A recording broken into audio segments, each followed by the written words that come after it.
les questions de prospection commerciale.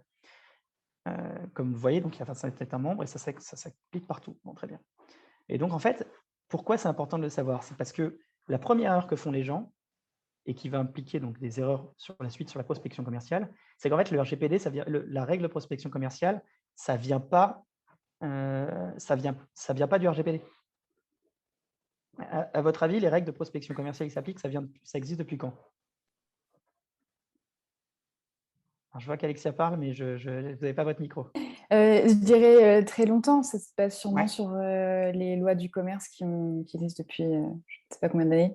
Désolée. Oui, non, mais ça, Mais, non, je vous rassure, depuis le vous n'êtes pas début obligé de de... connaître par cœur, mais oui, ça fait longtemps. Ce n'est pas le RGPD. Beaucoup de gens pensent que c'est le RGPD, ce n'est pas vrai. La prospection commerciale, les règles en France, elles viennent d'une directive européenne. Merci Alexia. Elles viennent d'une directive européenne de 2002. Et donc, en fait, aujourd'hui, les gens commencent vraiment à se poser des questions sur la prospection commerciale parce qu'effectivement, le RGPD, lui, ce qui renforce, c'est essentiellement les questions de sanctions et les questions de consentement. Donc, c'est pour ça que les gens découvrent aujourd'hui les règles de prospection commerciale, mais en fait, ce dont on va parler après, l'opt-in, l'opt-out, ça existe depuis déjà 20 ans. D'accord? Et ça a une importance aussi. Pourquoi? Parce que comme la réglementation prospection commerciale ne vient pas d'un règlement, mais d'une directive, ce que je vais vous dire là, ces astuces, elles ne s'appliquent que pour la France.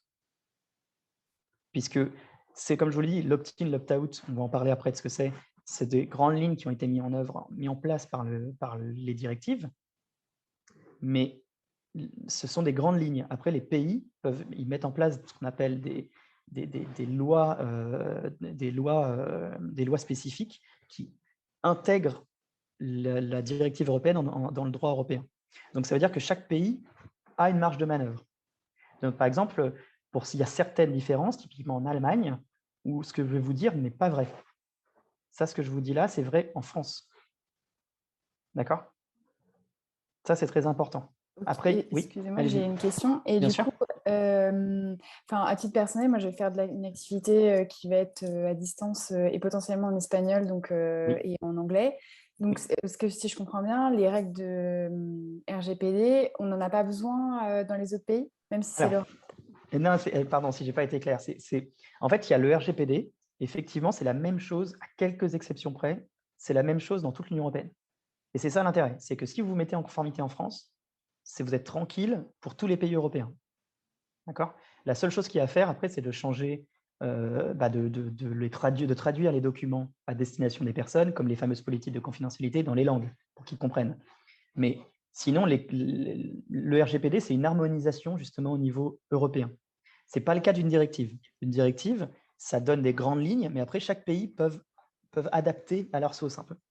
Donc, la prospection commerciale qui vient d'une directive, comme n'étant pas un règlement, ce n'est pas harmonisé parfaitement au niveau européen. Il y a beaucoup de choses en commun, mais il y a aussi quand même beaucoup de différences. Donc, ce que je dis, c'est que par exemple, typiquement sur l'Allemagne, ils sont beaucoup plus sévères. En France, vous allez voir, et c'est dans les astuces que je vais vous donner, pour la prospection commerciale, il y a des exceptions au principe du consentement. Il y en a beaucoup moins, notamment en Allemagne. C'est ça que je vous dis. Mais par contre, le RGPD en tant que tel, lui, parce qu'il y a vraiment des obligations RGPD et des obligations prospection. Il y a des liens, notamment dans les sanctions qui sont mises en œuvre, il y a des liens. Donc, le RGPD n'a pas créé les règles de prospection commerciale, mais elle les renforce, on va dire. D'accord? Mais après, le détail des règles, elles sont un peu différentes entre les pays. Donc ça, c'est important de le savoir. Parce que, ça, donc, je l'ai dit. Donc, ça introduit, cette directive, elle introduit un principe qui est très important et qu'il va falloir que tout le monde comprenne bien. Est-ce que tout le monde sait bien ce que c'est l'opt-in et l'opt-out? Je ne vois pas s'il y a des gens qui lèvent la main. Mais... non, donc, alors, ça, c'est vraiment un concept fondamental à connaître pour pouvoir après bien démarcher et bien lancer des campagnes de prospection. L'opt-in, c'est en fait le fameux consentement préalable. C'est le terme qui a été employé pour parler de consentement préalable. Voilà. L'opt-in, c'est je demande le consentement avant d'envoyer de la prospection. Donc, concept évidemment très important. L'opt-out, c'est la sortie. C'est je vous envoie de la prospection, il faut que je laisse un moyen de sortir de la mailing list. Donc, c'est les fameuses « je vous permets de vous désabonner, désabonnez-vous », ce genre de choses que vous voyez dans les mails de prospection. D'accord? Donc, c'est ces deux choses-là, ça, c'est vraiment les deux concepts hyper importants à comprendre, parce que si vous ne les comprenez pas, vous ne pourrez pas comprendre les petites astuces après. OK? Donc, opt-in, consentement préalable. Opt-out, sortie. Et c'est sur l'opt-in notamment que le RGPD a renforcé des choses. Et c'est ça qui fait peur. Parce que le RGPD vous dit, quand il y a du consentement préalable, il faut que ce consentement il soit explicite. D'où les fameuses, donc ça veut dire une action, d'où les fameuses cases à cocher. D'accord? Et ça, vous allez voir que ça a des impacts dans les erreurs que peuvent faire des gens, font beaucoup de structures et se bloquent. C'est qu'en fait, l'une des erreurs, on verra après, c'est de considérer que l'opt-in, bah, on le met à toutes les sauces. Alors qu'en fait, non, il y a plein d'exceptions à l'opt-in. Et quand on les maîtrise, bah, en fait, on ne se freine pas, on ne se met pas de barrière. D'accord? Donc, juste petit truc, n'ayez pas peur, je sais, c'est un texte juridique, mais la prospection commerciale, en fait, en France, ça vient de 7 articles. Si demain, et c'est important que vous le sachiez parce que vous pouvez avoir des clients, et nous, ça nous arrive aussi, auxquels on prospecte. Ils nous disent comment vous avez eu ces informations-là, très agressifs, etc. Vous leur mettez, je vais vous expliquer les règles, mais vous leur mettez cet article-là qui explique les règles, c'est tranquille, parce que tout est dedans. D'accord? Donc l'article L34-5 du Code des postes et des communications électroniques, c'est ça la prospection commerciale en France. Tout est là-dedans. Vous connaissez par cœur cet article, vous faites ce que vous voulez. D'accord? Est-ce qu'il y a des questions pour l'instant? Okay. Donc, ce dont on va parler, c'est notamment ce que j'ai encadré. Donc, juste le principe, que tout le monde comprenne bien, et je pense que tout le monde est un peu au courant, c'est que le principe, normalement, au sein de l'Union européenne, donc de la France notamment, c'est l'opt-in. C'est que par principe, normalement, il faut toujours demander le consentement préalable. C'est pour ça qu'il y a écrit « est interdite la prospection directe », etc. Et après, on va voir qu'il y a des exceptions. Donc, en fait, l'opt-in, d'abord, effectivement, ça ne s'applique pas pour toute catégorie de prospection. Est-ce que vous savez à quoi ça s'applique, les règles d'opt-in, à quel type de prospection elles s'appliquent? Est-ce que des gens savent déjà? En gros, vous avez déjà une vraie distinction, c'est pour ça que je vous ai posé la question tout à l'heure. Il y a une véritable distinction B2B, B2C. Les règles ne sont pas les mêmes. D'accord? Enfin, le principe est le même, et après, il y a des exceptions qui sont différentes. Et il y a surtout une différence après sur la méthode de prospection. Vous savez, on peut prospecter par mail, par téléphone, par SMS, par voie postale. Je pense qu'il y en a peut-être même d'autres. Il y a LinkedIn maintenant, qui est ni du mail, ni tout ce que j'ai dit avant. Donc la question... Ah, il n'y a pas des questions? Si. Ah non, c'est bon. Ah, c'est quoi, pardon, le C dans CPCE? Ah oui, c'est code. Oui, c'est ça, c'est code. Code des postes et des communications électroniques. Qu'est-ce que je disais? Oui, donc il y a 4 méthodes. Ben, en fait, les règles dont je vous ai parlé tout à l'heure, ça ne s'applique pas à tout. Typiquement, il y en a qui vont peut-être être heureux. Première astuce, en fait, c'est que si vous êtes si vous faites de la prospection voie postale, ben, il n'y a pas de règle. C'est plutôt pas mal. Voie postale, c'est pour ça que vous avez de la pub tout le temps dans vos boîtes aux lettres. La voie postale, il n'y a pas de sujet. D'accord? Il n'y a pas d'opt-in. Donc, ça veut dire même en amont que vous avez le droit de mettre en place des bases de données, de louer des bases de données avec les adresses des gens. Après, comment vérifier que les données, que ces bases de données sont RGPD conformes, c'est un autre sujet, on peut en parler après. Mais imaginons, vous louez une base de données avec des adresses dedans, et avec des prospects qualifiés, vous avez tout à fait le droit de leur envoyer de la prospection commerciale. D'accord? Donc ça c'est la première chose. Voie postale, tranquille. Si vous ne faites pas de voie postale, il n'y a pas que la voie postale. L'article dont je vous ai parlé, il s'applique en fait qu'à 2 catégories de prospection. Bon, évidemment, c'est celle qui souvent intéresse le plus. Évidemment, sinon, ce serait trop facile. Mais donc ça, c'est les 4 qui existent. En fait, c'est SMS, email. SMS, email uniquement. Cet article, donc je recommence, cet article-là, qui parle d'opt-in, en fait, il ne s'applique que aux SMS et email. Ça veut dire quoi? Ça veut dire que donc voie postale, bah, vous êtes tranquille. Et il existe un truc qui s'appelle, désolé je dis truc, mais c'est presque vraiment un truc, hein, qui s'appelle Blocktel. Je ne sais même pas si vous voyez ce que c'est. Est-ce que ça parle à des gens, Blocktel? Et le RS, et les RS, pardon, c'est quoi RS? Excusez-moi. Réseaux sociaux, je pense. Ah, pardon, réseaux sociaux. Bien vu. Bah, je vais vous en parler après. Donc, Blocktel, c'est quoi? C'est une forme d'opt-in un peu ratée, parce que ça ne marche pas trop, il n'y a pas trop de contrôle. C'est que normalement, si vous faites de la prospection par voie téléphonique, vous êtes censé aller sur la base Blocktel pour vérifier si les gens ne sont pas opposés. Donc, ça veut dire qu'en fait, la différence, c'est que c'est d'abord au prospect de s'être inscrit sur la base Blocktel. Donc, vous imaginez bien que déjà, il faut que les gens soient au courant. Ce n'est pas grand monde et en plus, il n'y a pas beaucoup de contrôle. Donc, en réalité, c'est très, très, très, très, très faiblement appliqué. Ça veut dire que c'est une bonne chose, mais c'est le cas. C'est très faiblement appliqué. Donc, ça veut dire que voie postale, vous êtes tranquille. Voie téléphonique, vous êtes quasiment tranquille. Et c'est bien pour ça que plus personne n'a de fixe. Je pense, hein. C'est parce que franchement, c'est l'enfer. Vous avez un fixe, on vous appelle toutes les 4 minutes. Et même si vous êtes sur Blocktel, de toute façon, les temps qu'il y ait changement de dossier et compagnie, on vous appelle tout le temps. Mais sachez que si vous faites de la voie téléphonique, vous êtes censé être tranquille. Alors attention, il y a encore, sur le téléphone, je vais mettre juste une nuance pour pas que vous appeliez tout le monde. Vous êtes tranquille, normalement, c'est lors que comment dire, si vous, par exemple, vous êtes en B2B, vous êtes vraiment tranquille. En B2C, il faut faire attention à bien communiquer auprès de personnes qui, comment dire, non, oubliez ce que je viens de vous dire. J'allais faire un truc qui ne sert à rien. Vous embêtez pas. Pour la prospection par téléphone, il n'y a pas trop de problème. Je reviendrai. C'est un autre sujet. Pour les réseaux sociaux, et ben pour les réseaux sociaux, c'est une bonne question parce que les réseaux sociaux, oui, créer toute ma base perso. Je vous réponds juste pour je réponds juste pour les réseaux sociaux et je répondrai après pour le reste.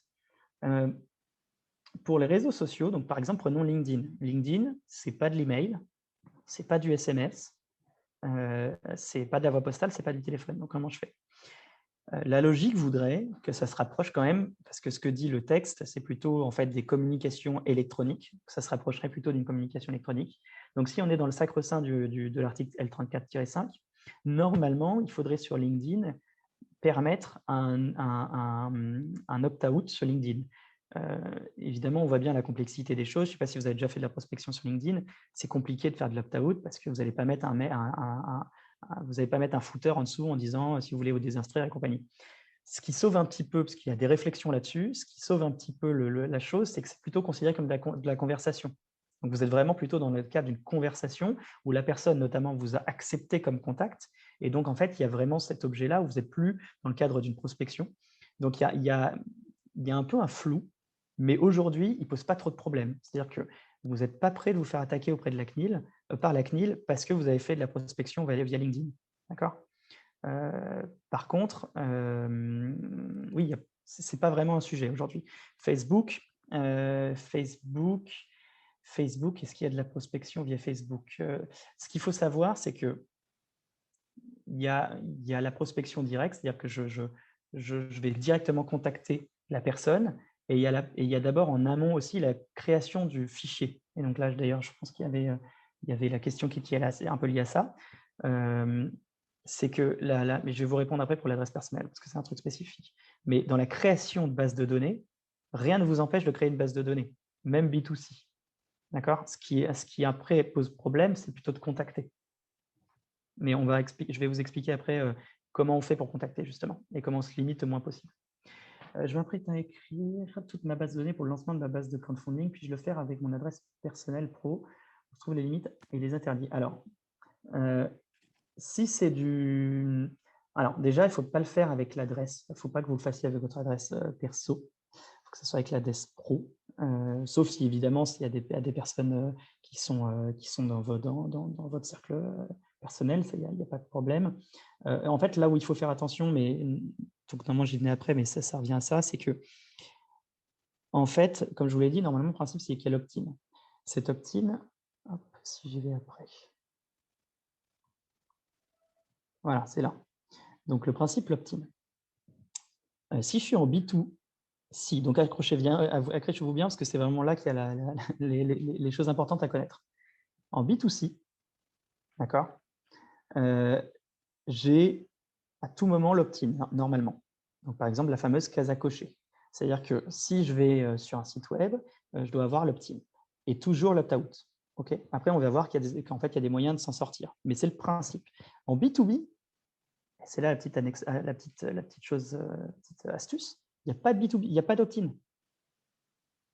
En B2B, vous pouvez, par exemple, moi, typiquement, je pourrais prendre vos emails de ce soir et vous envoyer de la prospection commerciale. D'accord ? Il n'y a rien qui me l'interdit. Et pourquoi ? Parce qu'en fait, la seule interdit en B2B, c'est que ça soit que ce que je vais essayer de vous vendre soit en lien avec votre activité. Donc, par exemple, je ne sais pas, vous faites des machines pour des médecins, vous n'allez pas l'envoyer un facteur. Là, il y a un problème. Déjà, ça n'a pas de sens, mais en plus, là, il y aura un vrai sujet RGPD, parce que vous n'avez pas le droit. Par contre, typiquement, oui, vous faites, je ne sais pas, vous faites un produit, une solution de paiement, vous avez le droit d'aller auprès de DSI, de DIRCOM et compagnie pour essayer de vendre auprès de ceux qui travaillent dans des sociétés de paiement pour leur proposer votre solution. Il y a un lien. Le RGPD, j'ai le droit d'aller voir une société qui traite des données pour vendre du RGPD parce que ça la concerne. D'accord ? Par contre, je ne pourrais pas, je sais pas, vous vendre du droit pénal à une société qui n'a aucun lien avec ça. Est-ce que ça, c'est clair ? C'est-à-dire que opt-in, c'est le principe. Et après l'opt-in, il y a B2B, B2C. B2C, normalement, il y a toujours l'opt-in. Comme je l'ai dit, on va voir après dans quel cas on peut essayer de le diminuer. Il y a toujours l'opt-in. En B2B, pas d'opt-in. Par contre, il n'y a pas d'opt-in dès lors que c'est toujours en lien avec l'activité, que ce qu'on veut vendre est en lien avec l'activité de la personne. OK ? N'oubliez pas, ce que je vous dis, c'est que l'opt-in, il y a une exception opt-in, et dans tous les cas, il n'y a pas d'exception opt-out. Donc, il ne faut jamais oublier de mettre l'opt-out. Ça, pour le coup, il n'y a pas de méthode pour l'enlever. Toujours permettre l'opt-out. OK. Donc, l'adresse, oui, alors donc pour votre problématique, en fait, la question, c'est que déjà, si vous faites du crowdfunding et que vous le faites en B2C, vous freinez. C'est-à-dire que si justement vous dites, comment dire, quoique non, là pour le coup, ça sera du B2C, j'imagine, votre crowdfunding. Donc là, vous avez cette barrière. Non, il n'y a pas besoin. Elle peut être totalement identifiable. Il n'y a pas de sujet. Pour la question qui vient d'arriver, B2B, il n'y a pas de question d'envoyer une adresse générique. Vous avez le droit de faire ce que vous voulez. À partir du moment où il y a ce que je vous ai dit, c'est en lien avec l'activité. Mais donc ça, déjà, c'est un premier moyen d'avoir effectivement de ne pas se freiner. Vous voyez, là, c'est un premier frein qu'on peut se faire, se dire, ah ben non, je n'ai pas le droit d'envoyer à telle personne. Si, en B2B. Et ça veut dire que vous pouvez constituer des bases très facilement. Vous avez le droit d'utiliser plein d'outils, du Pipedrive, je ne sais pas si vous connaissez, du Drop Contact, du Leadjet, je ne sais pas si vous connaissez tous ces outils, qui font du scrapping sur LinkedIn, c'est-à-dire qui captent des informations pour votre compte. Par exemple, vous êtes sur LinkedIn. Je vais vous expliquer ces outils après. J'essaye de ne pas comment dire, trop me disperser, mais n'oubliez pas de me reposer la question pour les outils, parce que en fait, ça justifie l'utilisation d'outils qui peuvent vous permettre d'avoir des contacts, en B2B en tout cas. Donc en B2C, pour le crowdfunding, le problème du B2C, c'est comment j'arrive à me faire ma base de données. C'est ça le problème. Et par exemple, vous, pour le crowdfunding, la question, c'est comment je fais ma base de données. Après, la constituer en tant que telle, c'est une question, mais donc comment je fais? La question, c'est soit les personnes, vous les connaissez, ils vous donnent des emails, soit les personnes, ils viennent sur votre site, soit il y a des newsletters, soit ils viennent sur les plateformes en ligne, soit vous faites appel vous faites de la pub, etc. Il y a plein de moyens pour essayer d'approcher des gens. Mais effectivement, normalement, comme il y a l'opt-in, vous ne pouvez pas leur envoyer de la prospection commerciale tout de suite, si vous ne les connaissez pas ni d'Ève ni d'Adam. Ce qui est possible, c'est aussi de louer des bases de données clean, qui sont RGPD compliant, et qui vous permettent d'envoyer de la prospection. Mais normalement, imaginons que vous n'avez ni de base de données qui sont louées, vous n'avez pas de site, vous n'avez rien, effectivement, vous êtes un peu bloqué. D'accord? Donc, pour la base de données, pour créer une base de données B2C, c'est effectivement plus compliqué que B2B. Parce que B2B, je vous l'ai dit, je vais sur LinkedIn, je prends les informations des personnes, je me fais un Excel avec tous les noms, les prénoms, toutes les boîtes, et en soi, dès que je trouve les emails, je peux aller shooter tous les clients. En B2C, je ne peux pas le faire. Il faut d'ailleurs un point, faites très attention à ne pas vous tromper. Si vous avez un doute, B2B, B2C, par exemple sur un numéro de téléphone, vous n'appelez pas. Il y a des structures qui se sont fait condamner par la CNIL, il n'y a pas longtemps, je crois qu'ils ont pris 20 000 € d'amende, parce qu'ils envoyaient, en fait, ils avaient des bases de données justement mixtes, un peu ce dont vous peut-être parlez, où il y avait des emails perso, des emails pro, et en fait, ils ont shooté à tout le monde, alors que ça ne les concernait pas. Là, ils se sont fait condamner, puisque pour le coup, en B2B, ils avaient raison, ils avaient le droit, puisqu'il n'y a pas d'opt-in. En B2C, ils ont récupéré ces infos, les personnes qui recevaient ces mails n'étaient pas au courant. D'accord ?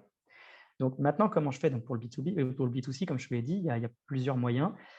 L'un des moyens connus, c'est typiquement le site web. Et l'une des astuces, c'est la fameuse case à cocher. La case à cocher, je pense que tout le monde voit de quoi on parle, c'est ça. Là, j'ai pris l'équipe, parce que comme je vous l'ai dit, il y a le PSG ce soir. Donc, il y a l'équipe. Si on veut s'abonner, voilà ce qu'ils nous montrent. Et en fait, là, ils ont fait une erreur. Et une erreur que font beaucoup de gens. Et où là, ils se mettent une barrière à l'entrée pour obtenir des clients B2C. C'est quoi l'erreur? L'erreur, c'est qu'en B2C, je ne vous l'ai pas encore dit, en B2C, si je suis client d'un service, on n'a pas besoin de récolter mon consentement préalable. C'est-à-dire, concrètement, si je prends cet exemple, l'équipe, je m'inscris sur l'équipe, je m'abonne à l'équipe, je deviens client de l'équipe, et donc l'équipe n'a pas besoin de demander mon consentement préalable pour m'envoyer de la prospection. Parce que ce que dit l'article, si on revient dessus, là, il dit que la prospection est autorisée si les coordonnées du destinataire ont été recueillies auprès de lui à l'occasion d'une vente ou d'une prestation de service. Donc, ça veut dire quoi? Ça veut dire que, par exemple, je suis client, il y a une plateforme même gratuite comme Amazon où j'achète rien, juste je m'inscris, je me crée un compte Amazon. Je ne suis pas client, je n'ai rien acheté. En fait, je suis client d'une prestation de service qui est de pouvoir bénéficier du marketplace. D'accord? Amazon a le droit de m'envoyer de la prospection commerciale en lien avec son activité. Ils ont le droit. Tant qu'après, je n'ai pas dit je ne veux plus être dedans, tant que je ne me suis pas désabonné à leur newsletter, ils ont le droit. Et donc, ça veut dire quoi? Ça veut dire que si vous avez, par exemple, des plateformes B2C de vente et que vous avez des formulaires de contact pour s'inscrire sur votre plateforme ou que les gens achètent quelque chose chez vous, surtout, ne mettez pas de case à cocher. Parce que, évidemment, les gens, ils ne vont pas la cocher, la case. C'est toujours le cas. Jamais personne ne la cache, ne cache. Vous voyez ce que je veux dire? J'ai perdu mon mot. Et donc, coche la case. Voilà. Donc ça, c'est une véritable erreur que font les gens. Case à cocher, pour moi, pour mes clients, niet. Par contre, petite subtilité et attention à ça. Eux, là, vous voyez ma souris ou pas? Oui, OK. Donc, recevoir la newsletter de l'équipe, c'est une erreur. Parce que si je m'abonne à l'équipe, je suis client de l'équipe. Donc, l'équipe peut m'envoyer de la newsletter autant qu'ils le veulent, en lien avec l'activité. Donc, l'une des conditions, c'est, n'oubliez pas, c'est que ce soit en lien avec l'activité. Pareil. OK? Par contre, attention, là, ils mettent recevoir les offres de nos partenaires. là, ils ont raison. Parce que les partenaires, moi, je ne suis pas client des partenaires. Je ne les connais pas, les partenaires. Donc là, je ne suis plus client. Donc, l'une des conditions saute.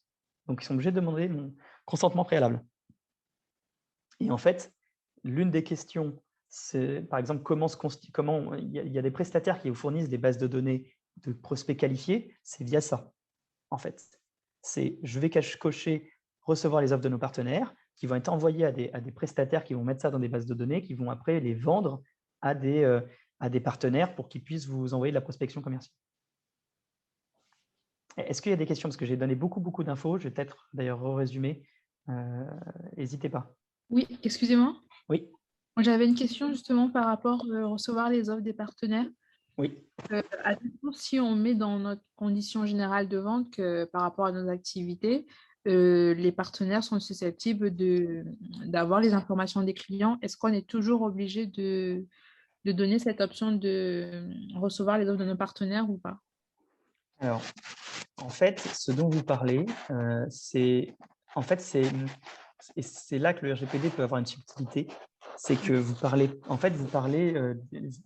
cette information-là, oui, vous devez la donner. On va voir d'ailleurs comment faire en sorte de la donner. Alors, je suis avocat, donc évidemment, je suis plutôt dans le sens de mes clients. Donc, comment faire en sorte que ça soit le moins vu possible. Mais en fait, ça, c'est via plutôt la politique de confidentialité. Ce n'est pas via les CGV. Ok. Voilà.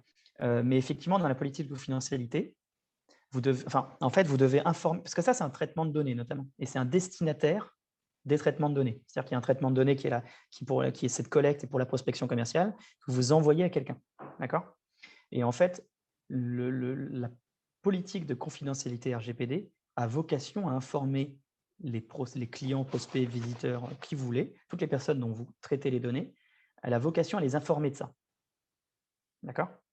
Et en fait, ce que dit le RGPD, et ça c'est une autre astuce d'ailleurs, dont je voulais parler plus tard, mais c'est vraiment pas un problème, c'est que le RGPD, contrairement à ce que beaucoup de gens pensent, il ne vous demande pas d'être hyper précis sur le nombre de personnes que vous voulez donner, enfin sur les destinataires, pardon. Il vous dit de donner les catégories de destinataires. Donc vous avez juste à mettre dans votre politique de confidentialité, dans mes destinataires, il y a des partenaires commerciaux. Point. D'accord? Surtout, ne mettez pas la liste. Ok, très bien. Du coup, dans ce cas-là, il n'y a pas besoin de mettre cette case à cocher comme quoi. Ah, c'est ça votre question, pardon, je n'avais pas compris. Ah, pardon, vous vouliez échapper à ça. Non, ça, vous ne pouvez pas échapper. Non, parce qu'en fait, ça, vous ne pouvez pas parce que, comme je vous le disais, le principe de l'opt-in, c'est que s'il y a un lien avec le RGPD, c'est le consentement qui a été renforcé avec le RGPD. Et il est devenu actif, le RGPD, vraiment actif. Donc, c'est une case à cocher. Donc, on peut pas. Vous êtes obligé d'avoir une action de la part des personnes. Et donc, effectivement, attention à ne pas le faire de manière indirecte, parce que là, ça peut poser problème. Donc, non, malheureusement, là, vous êtes non seulement obligé d'informer, alors informer, donc, on va dire de manière générale, mais par contre, là, ce que je vous montre là, c'est-à-dire auprès de la CNILS, de l'équipe SAR, là, recevoir les offres de nos partenaires, vous êtes obligé. Je n'ai pas trouvé de moyen pour l'enlever encore. Ok, très bien. Je comprends. Désolé. Ça, ouais, j'ai vraiment pas trouvé de sujet pour l'enlever. Mais déjà, vous en avez un de moins, c'est pas mal.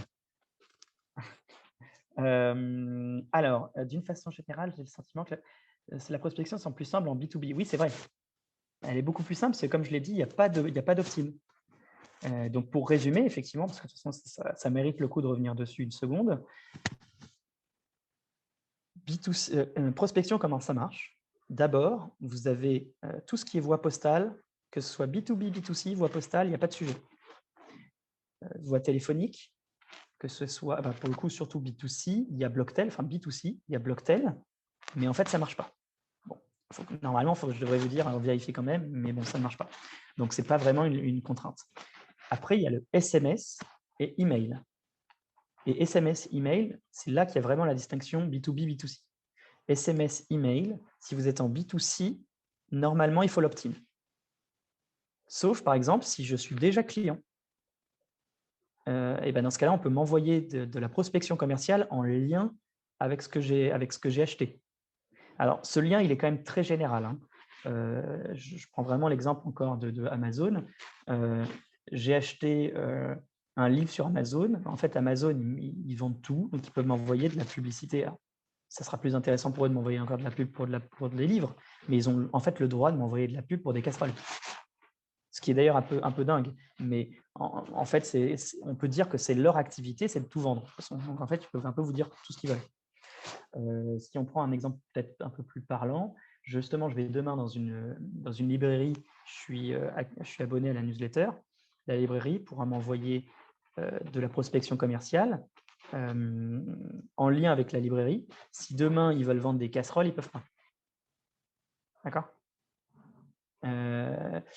Donc oui, ça c'est la première chose sur le B2C. Voilà. Donc effectivement, il y a cette contrainte à l'entrée qui est l'opt-in, mais qui peut sauter quand même dans certains cas. Et après, il y a le B2B où il n'y a pas de contrainte à l'entrée, puisqu'il n'y a pas d'opt-in. La seule chose qu'il y a en revanche, c'est de bien s'assurer que les personnes qu'on vise sont en lien avec l'activité, avec la prestation de service ou le produit que je vends. Voilà. D'accord ? Mais il y a quand même d'autres astuces en B2C. Par exemple, donc là, ce que je vous ai donné comme exemple, comme astuce, c'est si je suis déjà client. Si je suis devenu client d'un service, gratuit ou payant. N'oubliez pas ça, c'est très important. Si vous avez une plateforme de e-commerce, si la personne elle s'est créé un compte, même si elle n'a rien acheté, en fait, elle est cliente de votre service. Il y a bien un contrat qui a été noué entre vous et eux via les CGU de votre site. Même si c'est gratuit, il y a un contrat qui s'est noué. Et ce contrat, il fait qu'ils utilisent votre service. Même s'ils ne l'utilisent finalement pas, en tant que tel, ils sont inscrits. D'accord ? Donc ça, n'oubliez pas. Devenir client, ça ne veut pas dire payer. Donc, il y a d'abord ce point-là. Mais après, voilà. On peut un peu se débarrasser un petit peu de la case à cocher dans la newsletter. Je m'explique. Normalement, la newsletter, comme je vous l'ai dit, imaginons que je vais sur une plateforme en ligne. Je vais sur une plateforme, pour le coup, je ne me suis inscrit à rien. Je ne me suis même pas créé un compte gratuit, mais je suis visiteur sur le site et je vois la newsletter. Donc là, je suis client de rien, même pas dans une prestation de service, on est d'accord. Je n'ai rien fait. Donc, ça veut dire que pour le coup, on ne peut pas m'envoyer de la prospection commerciale juste parce que je suis venu sur le site. Donc, ça veut dire que pour la newsletter, on doit me demander mon opt-in, mon consentement préalable, puisque pour l'instant, je ne suis pas client. Donc, parce que vous savez, vous avez par moment, inscrivez-vous sur la newsletter sur le site web, et je n'ai juste fait que naviguer. Donc, comme là, j'ai fait que naviguer, il faut me demander mon opt-in. Mais il y a une micro-astuce. C'est un peu triché, mais ça marche. C'est qu'en fait, et alors je n'ai pas trouvé d'exemple, là je ne me suis pas souvenu d'exemple, mais vous allez très bien comprendre. Donc là, ça ne marche pas, par exemple, parce que vous voyez, il n'y a pas d'opt-in, il n'y a rien du tout. OK ?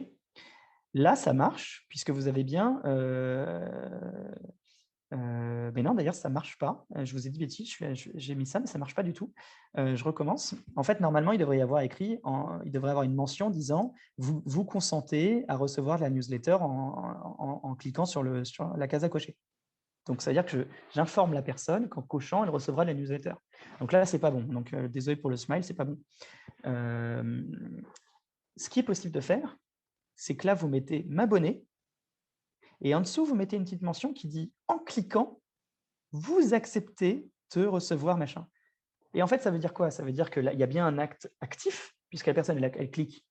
Vous l'informez que si elle clique, il y a bien de la prospection que vous lui envoyez. Donc, vous avez bien un acte actif et vous avez enlevé la case à cocher. Donc, ça fait beaucoup moins peur. Ça enlève une action au client. Et donc, ça permet… En fait, ça fait gagner, mais à chaque fois, ça fait gagner au moins 15% de gens qui vont cliquer. Puisque plus vous rajoutez, de toute façon, je ne vous apprends rien, plus vous ajoutez de boutons et de choses, plus ça fait peur au client, moins il le fait. Vous enlevez un bouton, ça vous fait gagner du lead. Et donc, typiquement là, l'astuce, c'est m'abonner. En fait, en dessous, vous mettez ce que je vous ai dit, en cliquant sur m'abonner ou m'inscrire, ou peu importe le mot que vous voulez, je consens à recevoir de la prospection commerciale en mettant un petit lien vers la politique de confidentialité que vous avez. OK ? Est-ce que là, est-ce qu'il y a des questions sur tout ce que je viens de dire? Oui, en termes de mots-clés, j'ai envie de dire, Oui. par rapport. On peut mettre newsletter à la place de prospection commerciale. Prospection commerciale, c'est un peu dur. Bien sûr. Newsletter, c'est très bien. Bien sûr. C'est pas pointilleux sur les termes. Non. Je veux savoir. Non. En fait, il faut.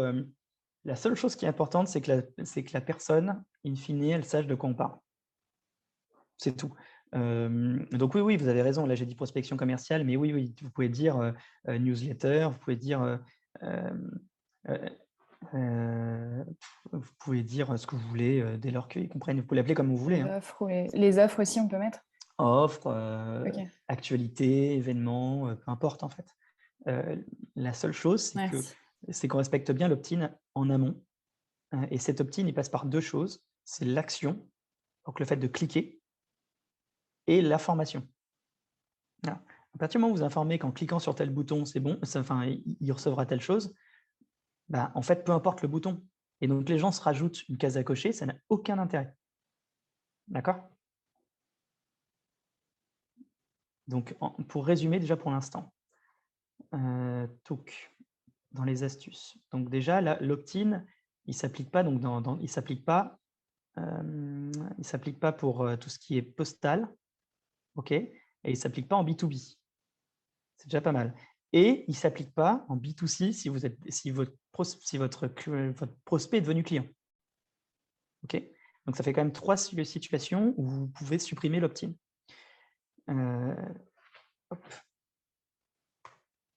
Puis mon téléphone, vous avez compris que c'est entre deux, c'est pas vraiment de l'opt-in. La case à cocher, si vous êtes client, vous l'enlevez. La newsletter, vous pouvez donc faire un seul bouton, une action en moins. Donc ça, je l'ai dit, en B2B, l'opt-in n'existe pas, très bien. Donc ça, j'en reviens à la question tout à l'heure sur les outils.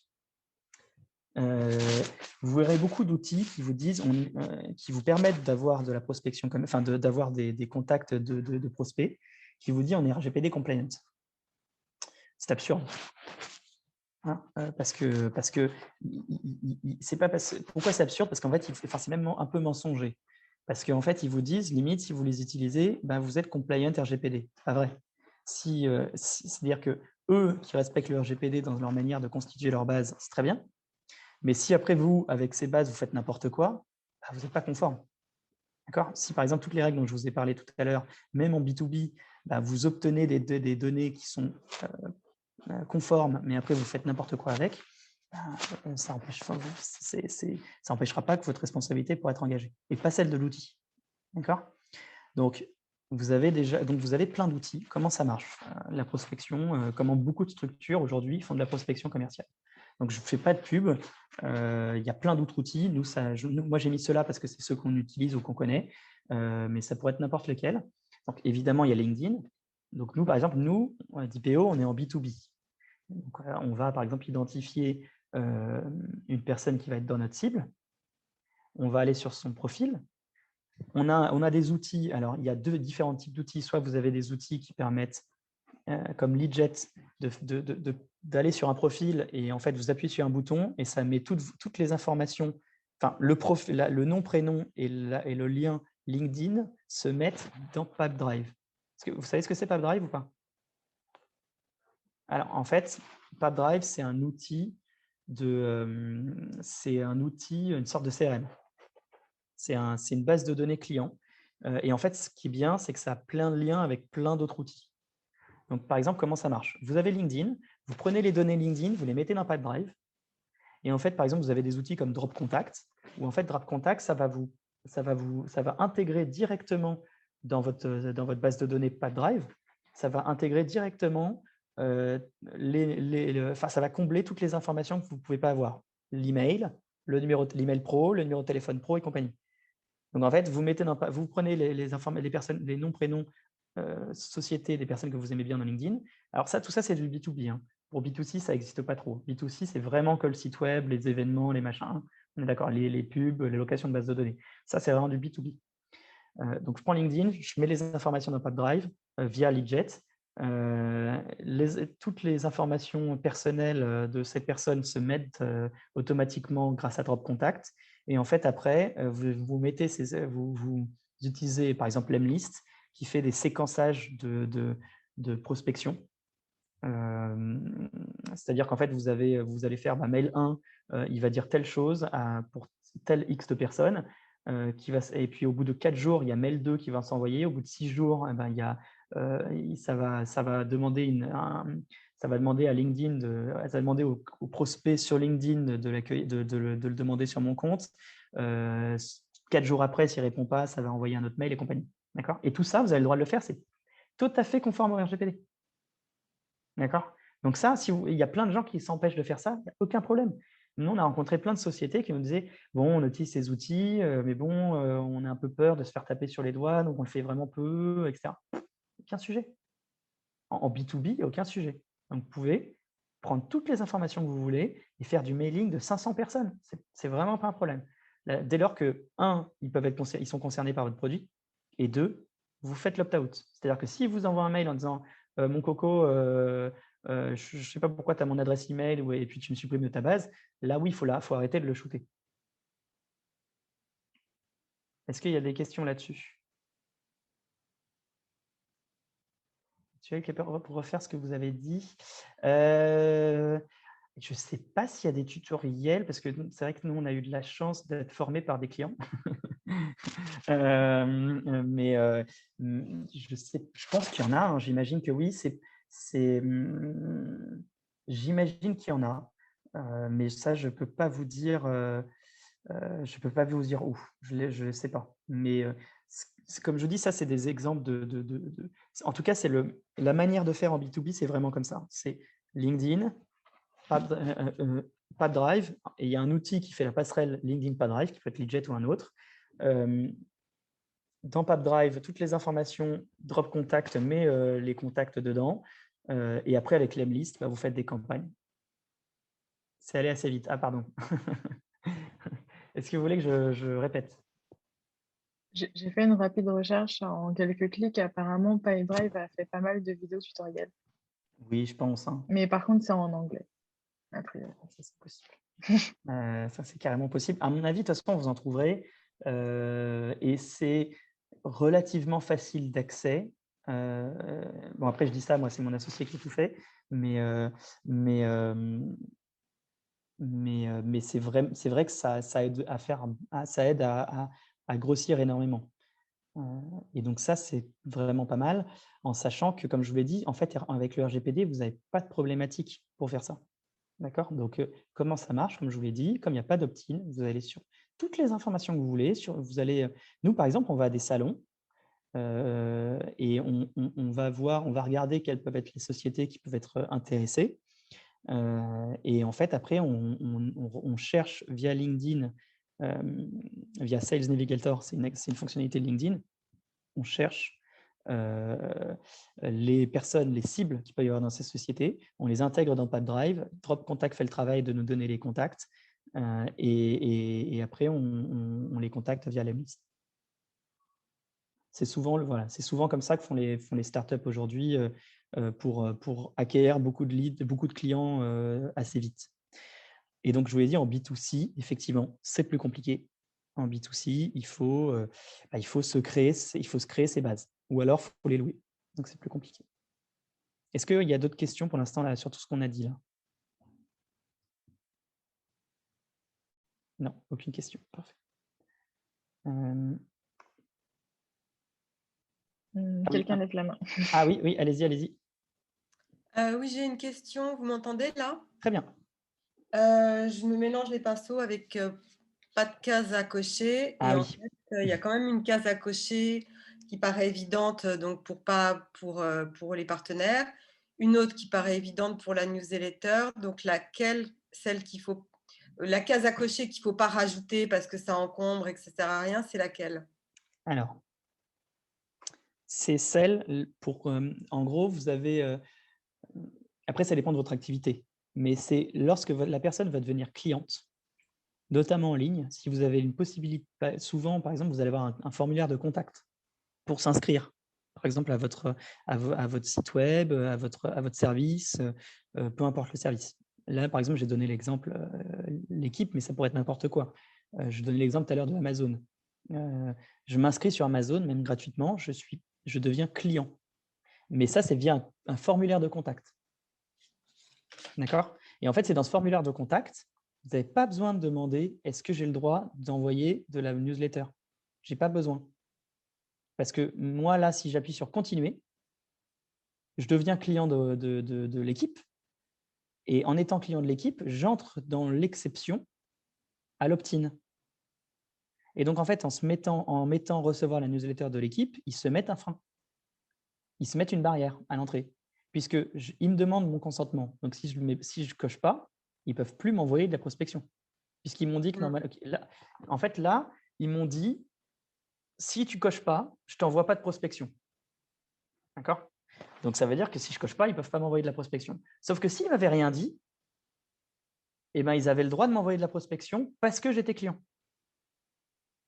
D'accord? À supposer que vous vous inscrivez, quoi. Si je me suis inscrit, si j'ai rien fait, mais de toute façon, le truc, c'est que là, regardez, si je coche, mais qu'après, je ne continue pas la vente, de toute façon, il ne se passe rien. Donc, en fait, de toute façon, pour aller plus loin, je suis obligé d'appuyer sur continuer. Donc, ce que je veux dire, c'est que même si je cochais la case, pour qu'il puisse me prospecter, il faudrait que je continue. Mais à quel moment il faut qu'ils mettent la case recevoir les offres de nos partenaires? Parce que ça, ils doivent interroger. Ah, ça, ils le mettent, ils le mettent effectivement au niveau du formulaire de contact. Ici, là, ce qu'ils font, c'est il y a 1 sur 2 qui n'est pas bien. C'est-à-dire que recevoir les offres de nos partenaires, ils ont raison. Parce qu'en fait, de toute façon, il n'y a qu'un seul niveau qu'il faut récupérer, c'est au niveau de l'inscription ou du formulaire de contact qui permet de lancer le produit. C'est donc à ce moment-là, effectivement, recevoir les offres de nos partenaires, là, oui, il faut le demander.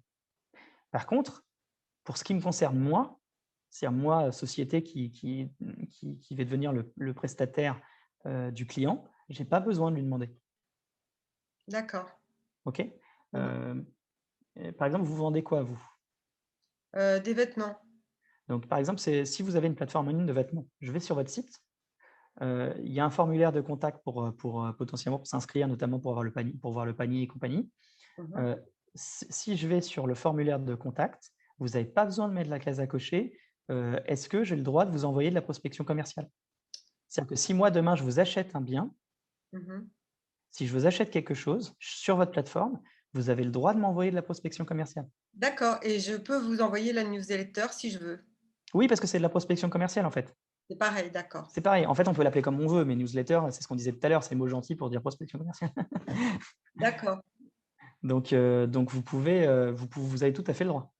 D'accord? Et c'est à ce moment-là. En fait, ça fait beaucoup de trafic quand on reçoit plein de newsletters, donc forcément, on le voit sur nos mails et ça peut énerver aussi. Alors, oui, mais ça, c'est un autre sujet. Ouais, c'est un autre sujet.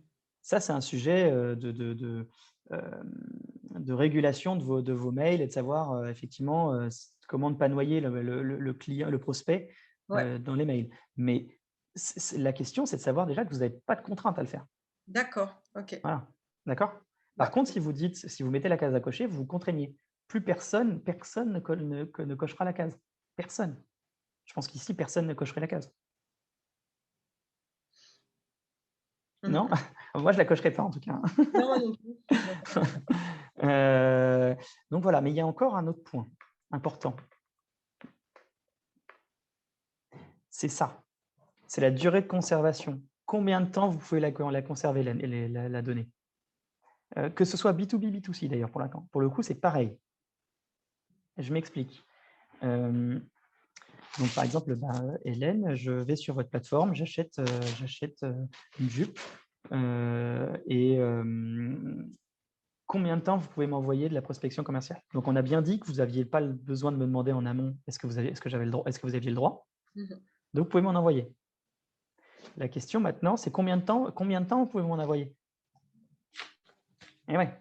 Est-ce que c'est 6 mois, 1 an, 2 ans, 8 ans? La réponse est relativement simple. C'est toujours 3 ans. Après le dernier contact. D'accord? Donc, ça veut dire que j'ai acheté quelque chose sur votre… je vous en prie, Estelle. Qu'est-ce que je disais? Je disais Oui, pardon, j'ai un peu bugué. Vous preniez un exemple dans le cas où vous avez acheté quelque chose sur un site. Oui, c'est ça. Donc, j'achète la jupe. En fait, à partir du moment où je l'ai acheté, vous avez le droit de m'envoyer de la prospection commerciale pendant 3 ans. D'accord? Mais si entre-temps, je reviens et je rachète un truc, par exemple, même à 3 ans moins 2 jours, et ben, ça repart pour 3 ans. OK? Mais je croyais qu'il n'y avait pas besoin d'acheter quelque chose, que même si si je suis inscrite sur le site, ça suffit. Alors, on va en parler de ça, parce que là, il y a une nuance. Mais vous avez raison, on va en parler. Déjà, en tant que tel, la durée, c'est 3 ans. D'accord? D'accord.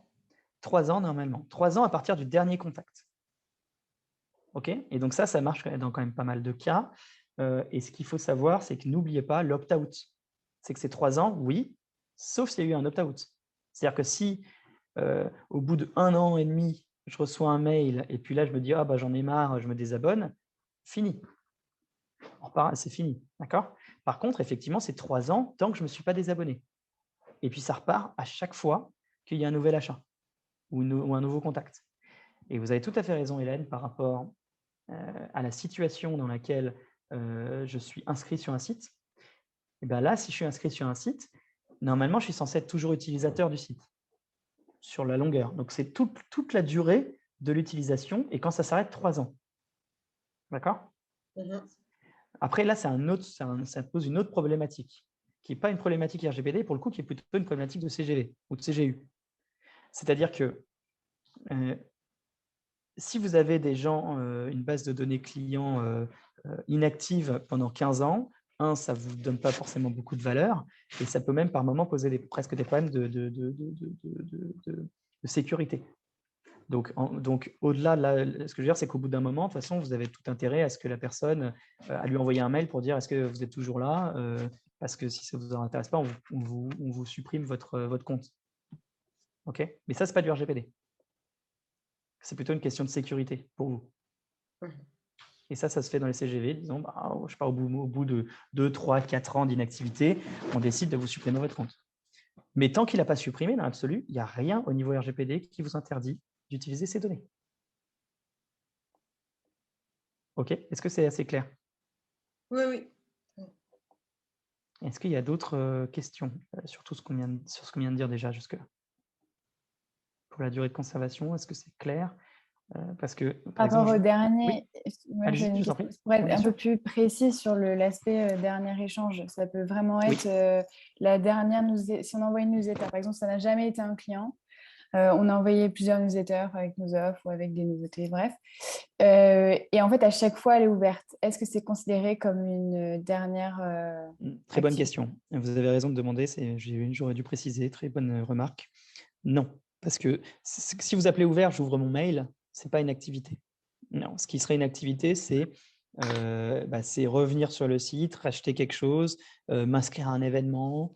Donc, faut qu'il y ait un acte d'achat ou Un acte actif, voilà, une action, encore un une acte fois. actif, ok. Vraiment une action qui est plus que de la… Parce qu'ouvrir son mail, pour le coup, on peut même ouvrir son mail par erreur.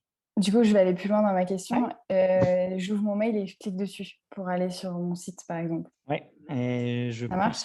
non, je pense pas que ça marche. Ok, d'accord. Parce que Donc, je suis visiteur, encore une fois, du site là. ok. Vous voyez? Donc, il faudrait qu'elle se connecte, il faudrait que la personne, à ce moment-là, quand elle clique, elle se connecte sur le compte client. Et là, il y a un élément actif. Alors, si elle est déjà… De toute façon, si elle a déjà… Non, non, je vous en prie, si elle a déjà un compte, si elle est déjà inscrite et qu'elle a un compte actif, de toute façon, vous n'avez pas besoin de lui poser la question. C'est ce que je disais tout à l'heure. De toute façon, tant qu'elle a un compte actif, c'est tout le long. Par contre, effectivement, ça va faire 3 ans. Et la personne, elle n'est jamais revenue sur le site. Là, vous avez… Et c'est pour ça que, d'ailleurs, on reçoit des fois des mails comme ça. Vous avez le droit d'envoyer un mail disant… est-ce que vous acceptez ou cliquez sur tel bouton pour continuer à recevoir notre newsletter? Par exemple, si nous arrivons à la fin de la durée normale pour la pause newsletter, si vous voulez continuer à recevoir toutes nos infos, etc., et notre super promotion de la mort pour tel produit, eh ben, il faut appuyer sur tel bouton. Et là, vous avez un acte actif lié vraiment à cette action qui est Parce qu'en fait, ce qu'il faut savoir, c'est qu'il y a aussi une question de preuve qui est importante. Okay. Parce que, je vous en prie, merci beaucoup. il y a une question de preuve importante. C'est que si demain, on vient vous embêter, et ça, c'est vrai que je ne l'ai pas précisé, c'est important. Si demain, que ce soit un client, et donc, si un client porte plainte auprès de la CNIL, et que la CNIL vient vous embêter, en plus, la prospection commerciale, c'est vrai qu'elle peut être sévère. C'est à vous, et c'est ça aussi l'une des transformations du RGPD, c'est que c'est à vous de démontrer que vous avez fait les choses bien. D'accord? Et donc, plus la preuve, la constitution de la preuve, elle est compliquée, plus vous êtes en difficulté. Parce qu'il faudra le démontrer, et démontrer, par exemple, que parce qu'il a ouvert tel mail et il est revenu une fois sur le site, il a accepté, on voit bien que c'est un peu bancal. Par contre, dire j'ai envoyé un mail où je disais bien, si vous voulez continuer à recevoir la newsletter, il faut appuyer sur tel bouton, et j'ai X% qui ont appuyé sur le bouton, là, il n'y a plus de débat. Que les gens, ils ne l'aient pas lu, ce n'est pas mon sujet, en fait. Qu'ils aient appuyé par réflexe, ce n'est pas mon sujet. Moi, je peux démontrer qu'ils ont bien accepté. D'accord? C'est ça l'intérêt. C'est vraiment la question de preuve. Ok, merci. Je vous en prie. Et donc, par exemple, je vous donne un exemple. Hier, je regardais des sites de potentiels prospects, je ne vais pas cacher le nom, et je vois dans leur politique de confidentialité, il y a écrit ça. Nous conservons vos données seulement 12 mois. Donc, en fait, ça veut dire que, je ne sais pas pourquoi, mais ce n'est pas les seuls, hein, moi j'en ai vu plein, qui pensent qu'on a le droit de conserver le moins longtemps possible parce que, oulala, c'est interdit par le RGPD. Que nenni. On a le droit à 3 ans. Donc, ça ne sert à rien de s'embêter. Hein. Là, les gens, c'est-à-dire qu'ils s'embêtent tous les ans à effacer toute leur base de données prospects pour rien. Vous imaginez le nombre de leads qu'ils perdent.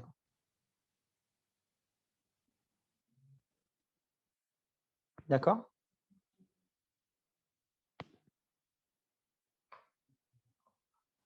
Donc ça, c'est ce que je vous disais tout à l'heure, Hélène, par rapport effectivement abonnement, non-abonnement. Hein. Ce qu'on a dit tout à l'heure, hein, c'est que si je suis inscrit, c'est de toute façon pendant toute l'utilisation de l'inscription, sauf, et n'oubliez jamais, sauf opt-out. On est tous, par exemple, si vous êtes certainement les 3/4 sur LinkedIn, on est tous sur LinkedIn, même si je n'ai pas utilisé depuis LinkedIn depuis 1 an, ils ont le droit de continuer à m'envoyer de la newsletter, sauf si je me suis désabonné. Okay. Dans les derniers points importants à savoir, les cookies, je pense que ça parle à tout le monde, les fameux cookies, j'en vois qui disent oulala, et ben les cookies, pareil, il y a plein de gens qui se prennent la tête pour rien. C'est ça qui est assez incroyable avec le RGPD, c'est qu'il y a un peu des gens qui aiment bien faire peur avec le RGPD et vous dire qu'il faut faire telle chose, c'est pas vrai. Cookies, le consentement préalable, il est nécessaire que dans certains cas très particuliers, pas dans tous. Donc, par exemple, si vous avez votre bandeau cookies, si vous collectez, c'est le cas, je suis sûr, de tout le monde ici, vous avez tous des Google, Google Analytics, et bien Google Analytics, la CNIL elle-même le dit. En fait, ce ne sont que des statistiques anonymes, donc ça n'entre pas dans le cadre du RGPD, donc il n'y a pas de consentement préalable. Donc, en fait, si demain vous allez sur un site, si demain vous avez votre site web et que évidemment, Google Analytics, c'est hyper important. Ça donne à tout le monde plein d'éléments sur son site et ça permet de perfectionner son offre. Donc, c'est loin d'être négligeable. Plus on a d'infos, je pense que j'apprends rien à personne, plus on a d'infos, plus l'information elle est pertinente et plus c'est important. Si ce que font 90% des boîtes, vous demandez aux gens de consentir à des statistiques, pareil, ils décochent tous. Donc, vous perdez ces éléments-là alors que vous n'avez pas besoin de demander. D'accord? Donc, si là, vous avez un bandeau cookies ou si vous vouliez mettre en place un bandeau cookies, par pitié, ne mettez pas les Google Analytics. Okay? La seule chose qui nécessite un consentement préalable pour les cookies, c'est si vous faites vraiment de la traçabilité avec des partenaires et compagnie pour faire de la publicité ciblée. Là, oui, il y a vraiment un traitement de publicité ciblée, où là, pour le coup, il y a des éléments dans le RGPD spécifiques, et là, vous avez besoin d'avoir le consentement préalable. Mais je suis sûr que ce n'est pas le cas de beaucoup de monde ici. En réalité, nous, on a peu de clients qui font de la publicité ciblée, réellement ciblée. Les 3/4, ils ont plutôt du Google Analytics. D'accord? Donc ça, ne vous embêtez pas. Ça fait quand même gagner, pareil, quand même pas mal d'informations intéressantes. Est-ce que là-dessus, c'est clair sur les cookies? Alors, oui, excusez-moi. Oui. Du coup, vous êtes en train de dire qu'il n'y a pas d'obligation de mettre le bandeau cookies sur le site web? Alors, ce n'est pas ce que je dis. J'ai dit j'ai dit que le consentement préalable pour Google Analytics n'est pas nécessaire, ou pour tout ce qui est des statistiques n'est pas nécessaire. Par contre, le bandeau cookies, il est fondamental. Ah, ok, Pourquoi? d'accord. Il est fondamental. En fait, et ça, je vais en parler après, c'est dans les prochains points, et on en a déjà un petit peu parlé tout à l'heure. Je vais répondre pour Facebook. Comment dire? Si jamais vous avez, ce qui est important dans le RGPD, c'est notamment l'information. Le RGPD, il y a plusieurs piliers.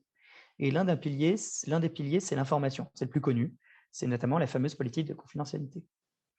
Mais dans ce pilier d'information, il y a le bandeau cookies. Et le bandeau cookies, il est censé informer, donner déjà des premières informations liées à l'utilisation des cookies et des données. Et souvent, c'est là qu'on non seulement on informe, mais aussi on en profite pour demander le consentement préalable pour certains cookies. D'accord? Donc, ça veut dire que vous devez informer, c'est obligatoire. Et d'ailleurs, en fait, je vais vous montrer que c'est plutôt une bonne chose d'informer. Donc, il faut informer. Mais après, vous n'êtes pas obligé de recueillir le consentement préalable. Si vous utilisez des cookies qui ne nécessitent pas le consentement préalable, ça ne sert à rien de l'utiliser.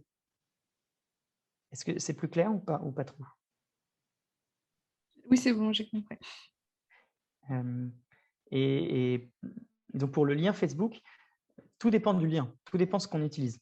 Facebook, si c'est par exemple si c'est des cookies, justement pour la traçabilité, parce qu'il y en a. Alors là, oui, il faut demander le consentement préalable. Si c'est des cookies techniques pour faire le lien, par exemple, vous savez, vous avez les inscriptions pour s'inscrire à un service en ligne, il y a des outils Facebook ou Google, par exemple, où en fait, je peux directement dire m'inscrire avec mon compte Facebook ou mon compte Gmail. Là, c'est un cookies technique qui permet de m'inscrire.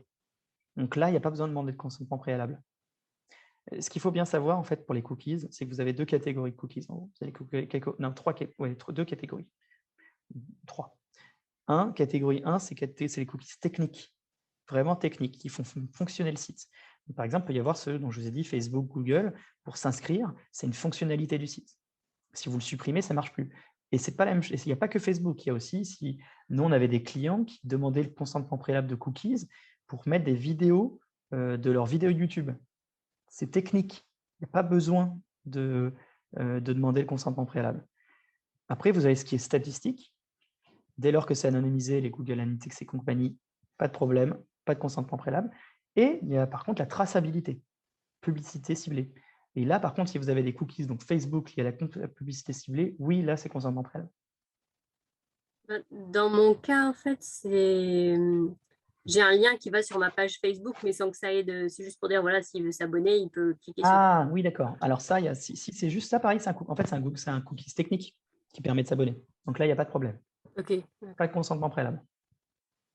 En fait, c'est quand on met des trackings sur le site.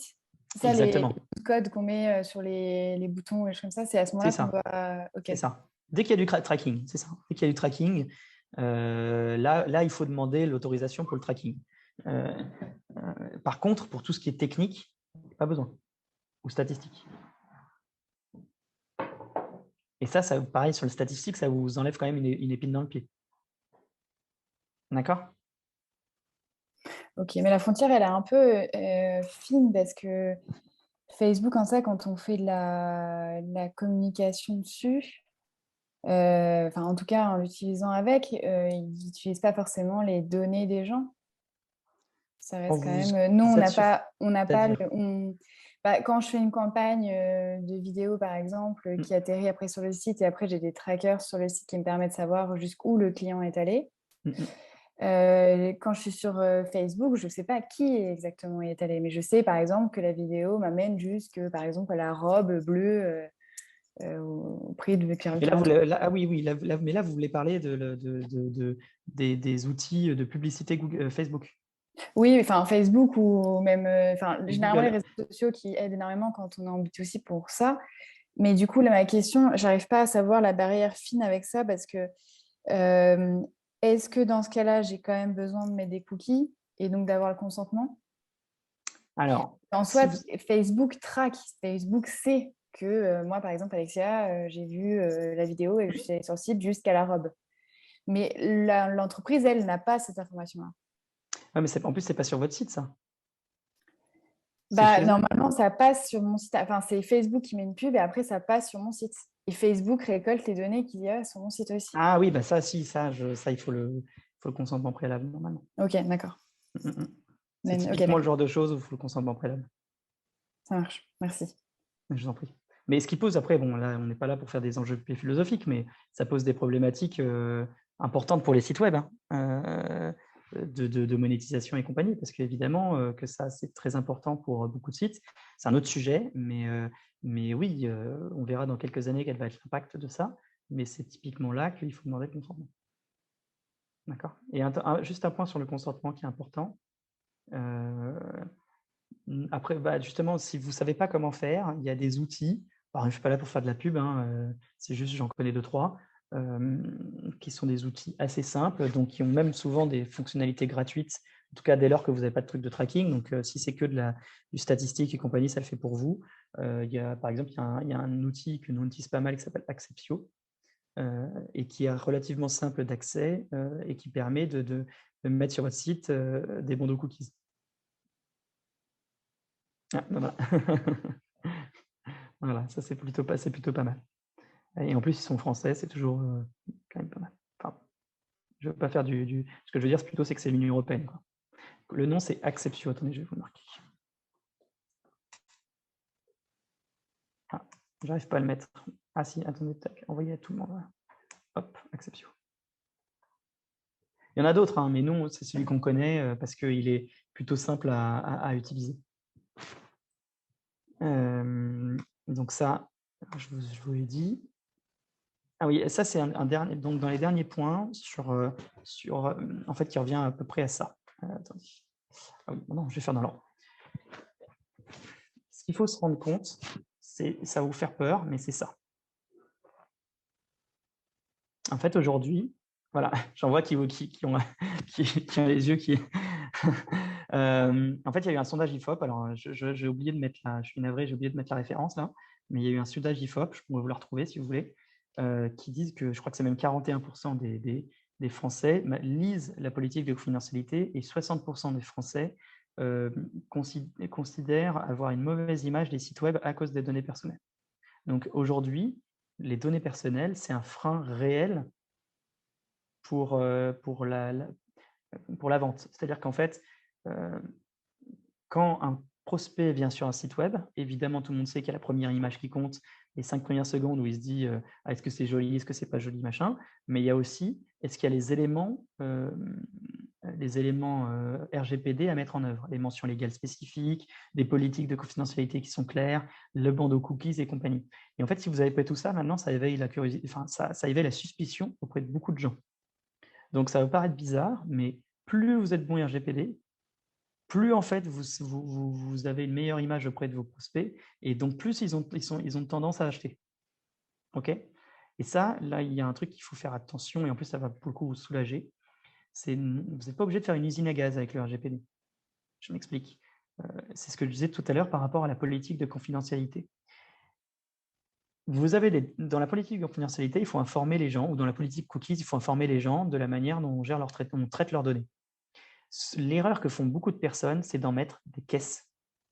Et même beaucoup de cabinets d'avocats. Hein. Moi, j'ai beaucoup de confrères qui vont vous faire des politiques cookies et de confidentialité qui font 8 pages parce qu'ils vont vous détailler par exemple, tous les cookies qui sont utilisés, tous les destinataires, etc. Ce n'est pas demandé par le RGPD, c'est peut-être même mauvais parce que c'est ingérable, c'est indigeste.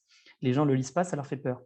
Donc, par exemple, si vous avez un truc comme ça, enfin là j'ai mis qu'un exemple, je veux dire qu'une partie de cette politique que j'ai vue, il y avait 1000 choses. Et même moi, personnellement, qui suis censé être expert, je ne les lis même pas. Tellement ça me fait peur. C'est pas le but. Normalement, une politique, ce que demande le RGPD, c'est pas que ça soit surdétaillé. En fait, les gens qui ont rédigé le RGPD, ils sont pas idiots. Ils ont fait ça plutôt bien. Ils demandent dans les grandes lignes d'informer.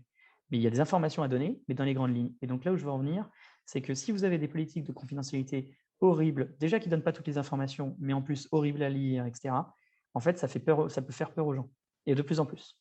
Donc, simplifiez-vous la vie, faites des documents où il y a tout, mais simples, accessibles, et ça vous permettra donc aussi d'avoir une meilleure image, et je le dis là, c'est d'avoir une image de champion RGPD. Parce que voilà, ça c'est, si vous voulez, la palme d'or du RGPD, ça joue bien quand même sur nos clients. Nous, on voit nos clients, hein, en fait, ce qui est amusant, c'est que nous, on a beaucoup de clients maintenant qui jouent même là-dessus, sur l'image champion RGPD. Bon, j'appelle ça champion RGPD, évidemment, j'ai fait ça pour la petite boutade, mais tout le monde voit ce que je veux dire.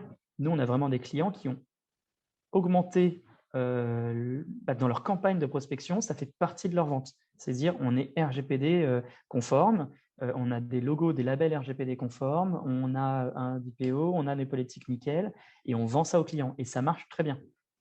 D'accord? Donc ça permet aussi, après, avec toutes les astuces dont je vous ai données, contrairement à ce qu'on peut penser, respecter le RGPD, ça permet d'avoir une meilleure croissance. Voilà. Donc ça, c'est quand même intéressant de le savoir. Et un dernier point à connaître, attention, ne pensez pas que les cookies sont suffisants. Ça, on l'a vu 100 fois. Il y a eu la mode cookies, et les gens ont utilisé les cookies, et ils se disent, c'est bon, j'ai un bandeau cookies, je suis tranquille. Franchement, vous n'avez pas un bandeau cookies, je ne dis pas que c'est bien, c'est pas bien, clairement, c'est pas bien, mais si vous avez un bandeau cookies, mais que vous n'avez pas tout le reste, vous ferez massacrer en cas de problème. Si vous avez tout le reste, mais pas un bandeau cookies, franchement, c'est pas trop grave. Ils vont vous mettre une petite mise en demeure de mettre un bandeau cookies. Donc, le bandeau cookies, c'est important. Mais c'est important notamment pour l'image. Mais en fait, en termes de RGPD, c'est 1%. Quoi. Donc, ne vous dites pas, c'est bon, RGPD tranquille, j'ai mes cookies. C'est une erreur qu'on voit souvent. D'accord ? Je crois que j'ai fini mes astuces. Et donc, écoutez, il nous reste 35 minutes de questions-réponses. Vous n'hésitez pas à me poser toutes les questions que vous voulez, si vous en avez, bien sûr. Sauf si je vous ai complètement endormi. Moi, j'ai une question, mais alors c'est peut-être un peu sorti, quoique c'est en lien. En fait, là, mon site va sortir et je ne sais pas rédiger du tout tous ces trucs-là. Politique de confidentialité, CGU, CGV, mention légale. Est-ce que vous connaissez des services qui le font? Ah, mais je connais le meilleur service du monde. Le fait, je suppose aussi. Bien sûr. Oui, du coup, sur votre site, vous avez des offres correspondantes à ça? Oui, complètement. Nous, en fait, je vous remercie, comme ça, je peux faire un peu ma pub. Nous, qu'est-ce qu'on fait? En gros, nous, on a fait le constat d'abord que les 80% des structures ne pouvaient pas se mettre en conformité parce que normalement, c'est très compliqué, très long et très cher en cabinet.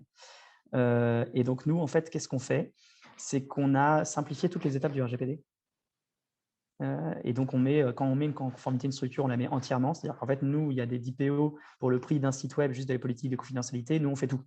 Parce qu'en fait, on a vraiment tout simplifié. Et donc, oui, la question, c'est est-ce qu'on fait, par exemple, politique confidentialité, politique cookies et compagnie? La réponse est évidemment oui.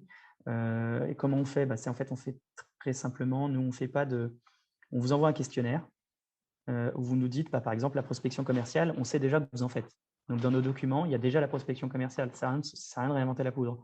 Donc, nous, ce qu'on vous demande, c'est est-ce que vous la faites par mail, par SMS, par voie postale, justement, ce dont on parlait tout à l'heure, et vous me cochez celui-là, et on adapte les documents en fonction.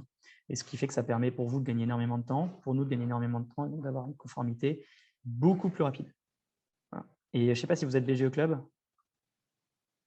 BGE Club, vous avez le droit, en plus, les membres, comme on est partenaire de BGE, les membres BGE Club, ils ont une ristourne. C'est toujours intéressant. Voilà. Donc oui, on fait, merci. Évidemment, on fait. Ok, merci. Je vous en prie. Et il y avait une question, j'ai vu. Ouais, il y a une question, c'est est-ce que les CGU et la politique de confidentialité sont-ils indispensables sur un site? Alors, évidemment, ça fait mes affaires, mais j'en suis navré, mais la réponse est oui. Mais c'est deux choses différentes. Les CGU, c'est fait pour vous protéger. Ce n'est pas fait pour le client. La politique de confidentialité, c'est fait pour informer. Donc, en fait, c'est vraiment deux choses différentes. Là, les CGU, déjà, il faut savoir qu'il y a CGU, mention légale, politique de confidentialité, en gros, qui sont à peu près tout le temps communes dans un site web. Les mentions légales, c'est obligatoire. C'est obligatoire. Ça, c'est une autre loi. C'est la loi pour la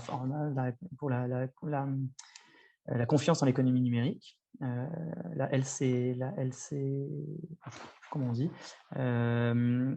et cette loi-là vous impose d'avoir des mentions légales. Et ça, c'est relativement facile. Les mentions légales, limite, vous les copiez sur d'autres sites et c'est facile. Savoir votre sirène, votre numéro de téléphone, une adresse de contact. Bon.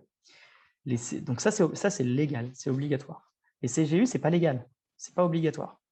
Par contre, c'est pour votre intérêt. Les CGU, elles vont dire, elles vont dire aux visiteurs, si tu es sur mon site web, tu n'as pas le droit de me piquer mon logo, tu n'as pas le droit d'entrer dans mon code, tu n'as pas le droit d'essayer d'aller sur, par exemple, si vous avez des comptes clients, vous n'avez pas le droit d'aller sur le compte, d'essayer d'entrer dans le compte client d'un autre client. Voilà, donc ça donne des obligations à l'utilisateur que vous pouvez lui opposer s'il y a un problème. D'accord ? Donc, ce n'est pas obligatoire, mais c'est rendu nécessaire pour vous sauver la vie, globalement, parce qu'on ne sait jamais ce qui peut se passer. Par contre, la politique de confidentialité, là, oui, c'est obligatoire. Le RGPD ne vous dit pas qu'il faut une politique de confidentialité. Il vous dit qu'il faut informer les personnes. C'est obligatoire. Et donc, la meilleure manière qu'on ait trouvée, c'est de faire un document dans lequel il y a les informations que vous donnez aux clients sur la manière dont vous traitez les infos. Et attention à la politique de confidentialité, parce que évidemment, ça, je dis ça dans mon intérêt, mais c'est quand même vrai, c'est qu'il y a beaucoup de gens qui font des erreurs qui sont illégales dans la politique de confidentialité. Je vous donne un tips tout bête. Et dans beaucoup de politiques, vous lirez que vous avez le droit que lorsque vous demandez, si quelqu'un vient, je recommence, avec le RGPD, on a des droits. Le end user, il a des droits. Il a le droit d'un droit d'accès, par exemple le fameux droit d'accès ou le fameux droit à l'oubli, tout le monde connaît. Donc il a le droit de venir vous voir et de vous dire je veux exercer mon droit. Okay, beaucoup de sites disent si tu veux exercer ton droit, tu dois me donner ta carte d'identité. Et ça, on le voit dans plein de politiques. Et ça, c'est illégal. Donc en fait, vous mettez dans votre site quelque chose d'illégal. Voilà. Donc c'est pour ça qu'il faut faire attention aussi aux politiques pour ne pas faire quelque chose de mauvais, d'illégal, et puis surtout un truc à refaire en plus dans 3 ans parce que c'est une catastrophe. Voilà. Donc, je ne sais pas si j'ai répondu à votre question. Est-ce qu'il y a d'autres questions? N'hésitez pas. Hein. Profitez-en. Et sur le GPD de manière générale, parce qu'on n'est pas obligé de rester sur la prospection. Oui, merci. Je crois que ça répond à ma question. Ah, ok. Même si ça rajoute du boulot. Ouais, je suis désolé. Évidemment, c'est sûr. Et surtout que je comprends bien que le juridique, ce n'est pas la première problématique quand on se lance dans une activité. C'est évident. On a plein d'autres choses à faire et d'abord avoir des clients. Donc, de toute façon, effectivement, il faut faire par priorité. Ça dépend aussi de votre… Là, je vais vous dire quelque chose qui n'est pas avocat. C'est-à-dire que ce que je vous ai dit tout à l'heure est vrai. C'est indispensable, c'est obligatoire, c'est légal. Après, il y a des activités qui sont moins sensibles que d'autres, ou peut-être que ça ne vous posera pas de problème de ne pas le faire dans les premiers mois. Là, je n'ai pas d'idée comme ça, mais si, par exemple, si vous êtes, et je crois qu'il y en a ici, il y a des activités de consulting marketing, eux, finalement, c'est des clients, c'est plutôt B2B, ou en plus, dans une activité où il n'y a pas de traitement de données en tant que tel. Ce que je veux dire, c'est l'activité de la personne, ce n'est pas de traiter de la data, c'est de donner du conseil. Ce n'est pas comme, par exemple, si on est un site de e-commerce, oui, l'activité, en fait, in fine, c'est de traiter de la data. Donc là, on est un peu dans un entre-deux où le RGPD, on est, en tant que consultant, on n'a pas comment dire, on n'est pas sous l'œil du cyclone. D'accord ? Donc là, on peut se permettre de le faire après. Là, c'est plutôt une question d'image auprès des clients.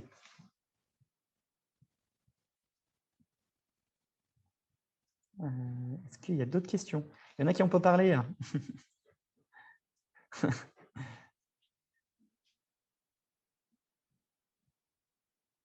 Vous n'avez pas de questions, d'autres questions RGPD ou effectivement sur votre site web. Est-ce que n'hésitez pas, hein, parce que on a encore un petit peu de temps. Donc après on peut finir plus tôt. Ah, Sophie, non, c'est ça. Allez-y. Oui, en fait, c'est ce que vous venez de dire à l'instant sur l'histoire que c'était illégal de demander la carte d'identité.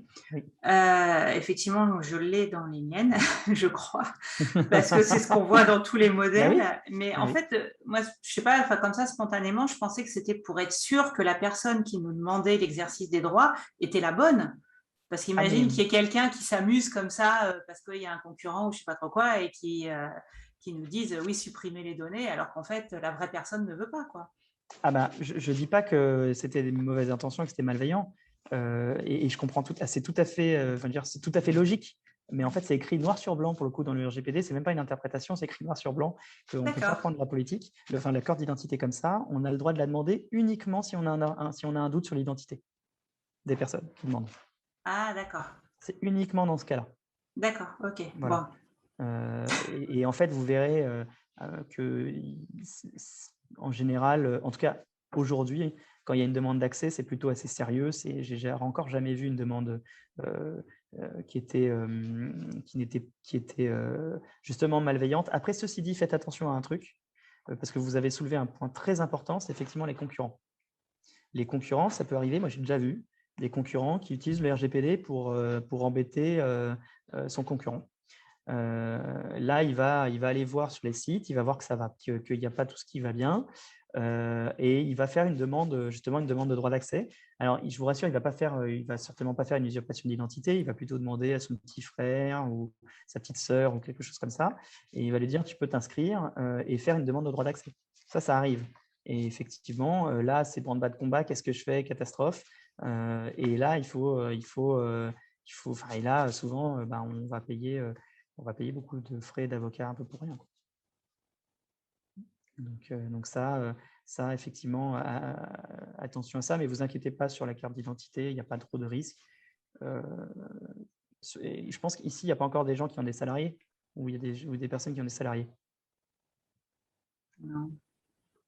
Parce qu'il y a aussi des sujets RH et RGPD, notamment on parlait droit d'accès, c'est pour ça que j'avais mentionné salariés.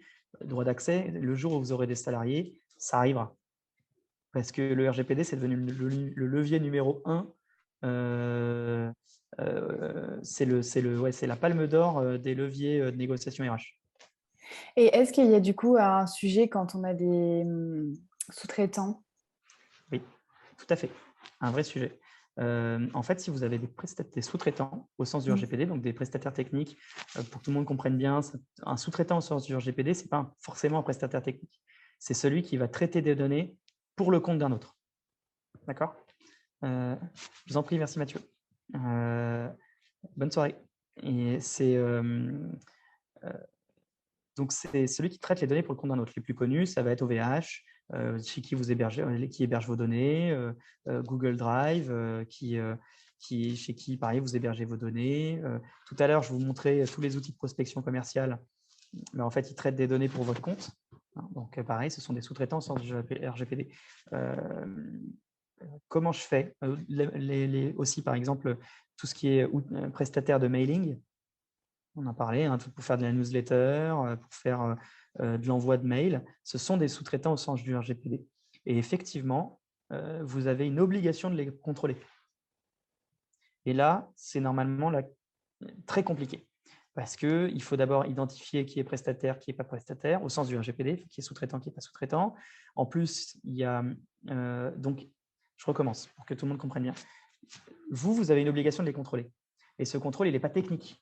Ce contrôle, il est juridique. D'accord ? C'est-à-dire qu'en fait, le contrôle, il passe par des contrats que vous devez avoir avec eux.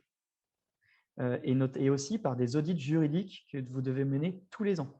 Alors là, je sais, tout le monde fait des grands yeux, je vous rassure, on a réussi à simplifier les choses, mais c'est une obligation. Pourquoi ? Parce que si demain, l'un de vos prestataires fait une bêtise et que vous n'avez rien fait de tout ça, c'est pour votre pomme.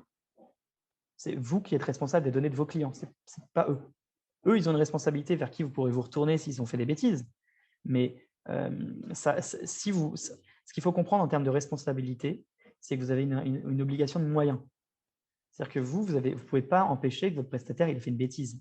pouvez pas. Par contre, vous êtes obligé de vérifier que normalement, il fait bien les choses. Okay, et donc, ça passe par ces fameux audits RGPD. Et donc ça, comment ça marche? Il faut donc identifier le prestataire. Après, il faut lui envoyer les contrats qui vont bien s'il ne les a pas. Et puis lui envoyer les audits. Mais il n'y a pas que ça, sinon ce serait trop facile. Il y en a aussi peut-être qui sont situés en dehors de l'Union européenne. Et donc, typiquement, je ne sais pas si vous connaissez Typeform.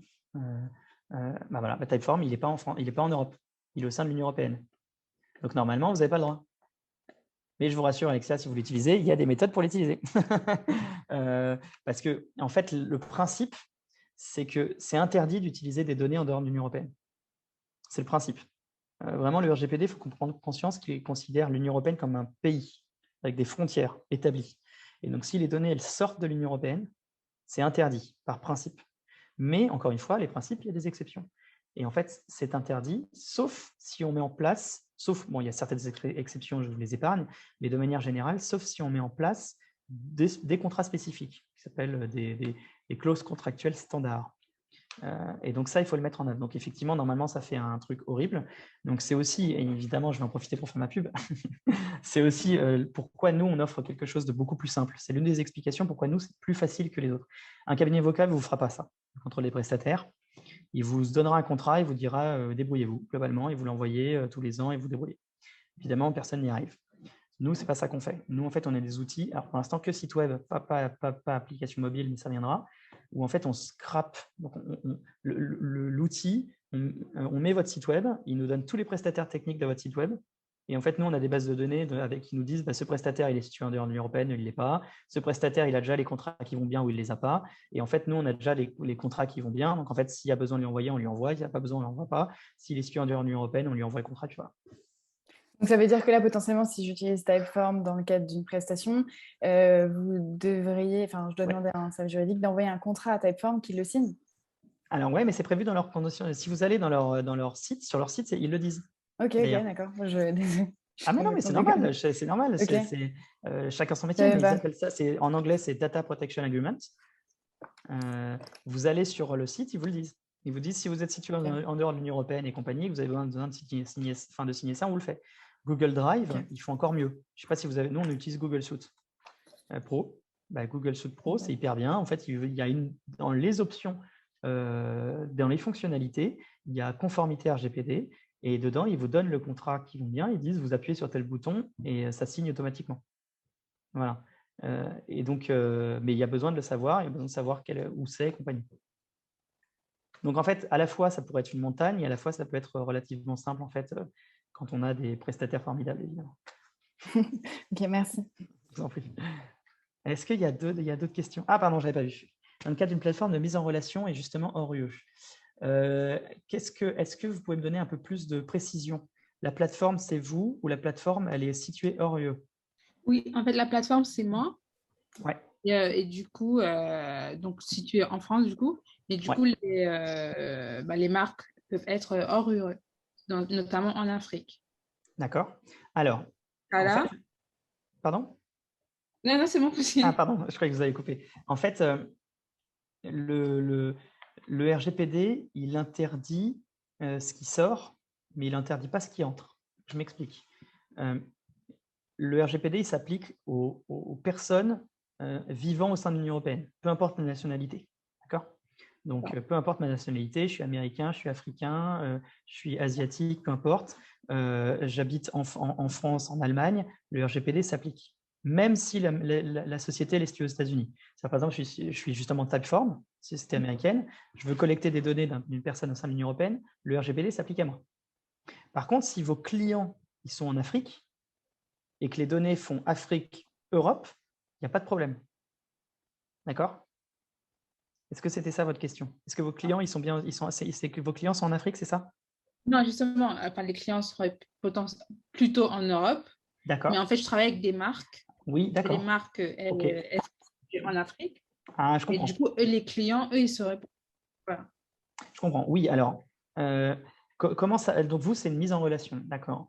Donc, en fait, vous, c'est normalement un poil plus compliqué.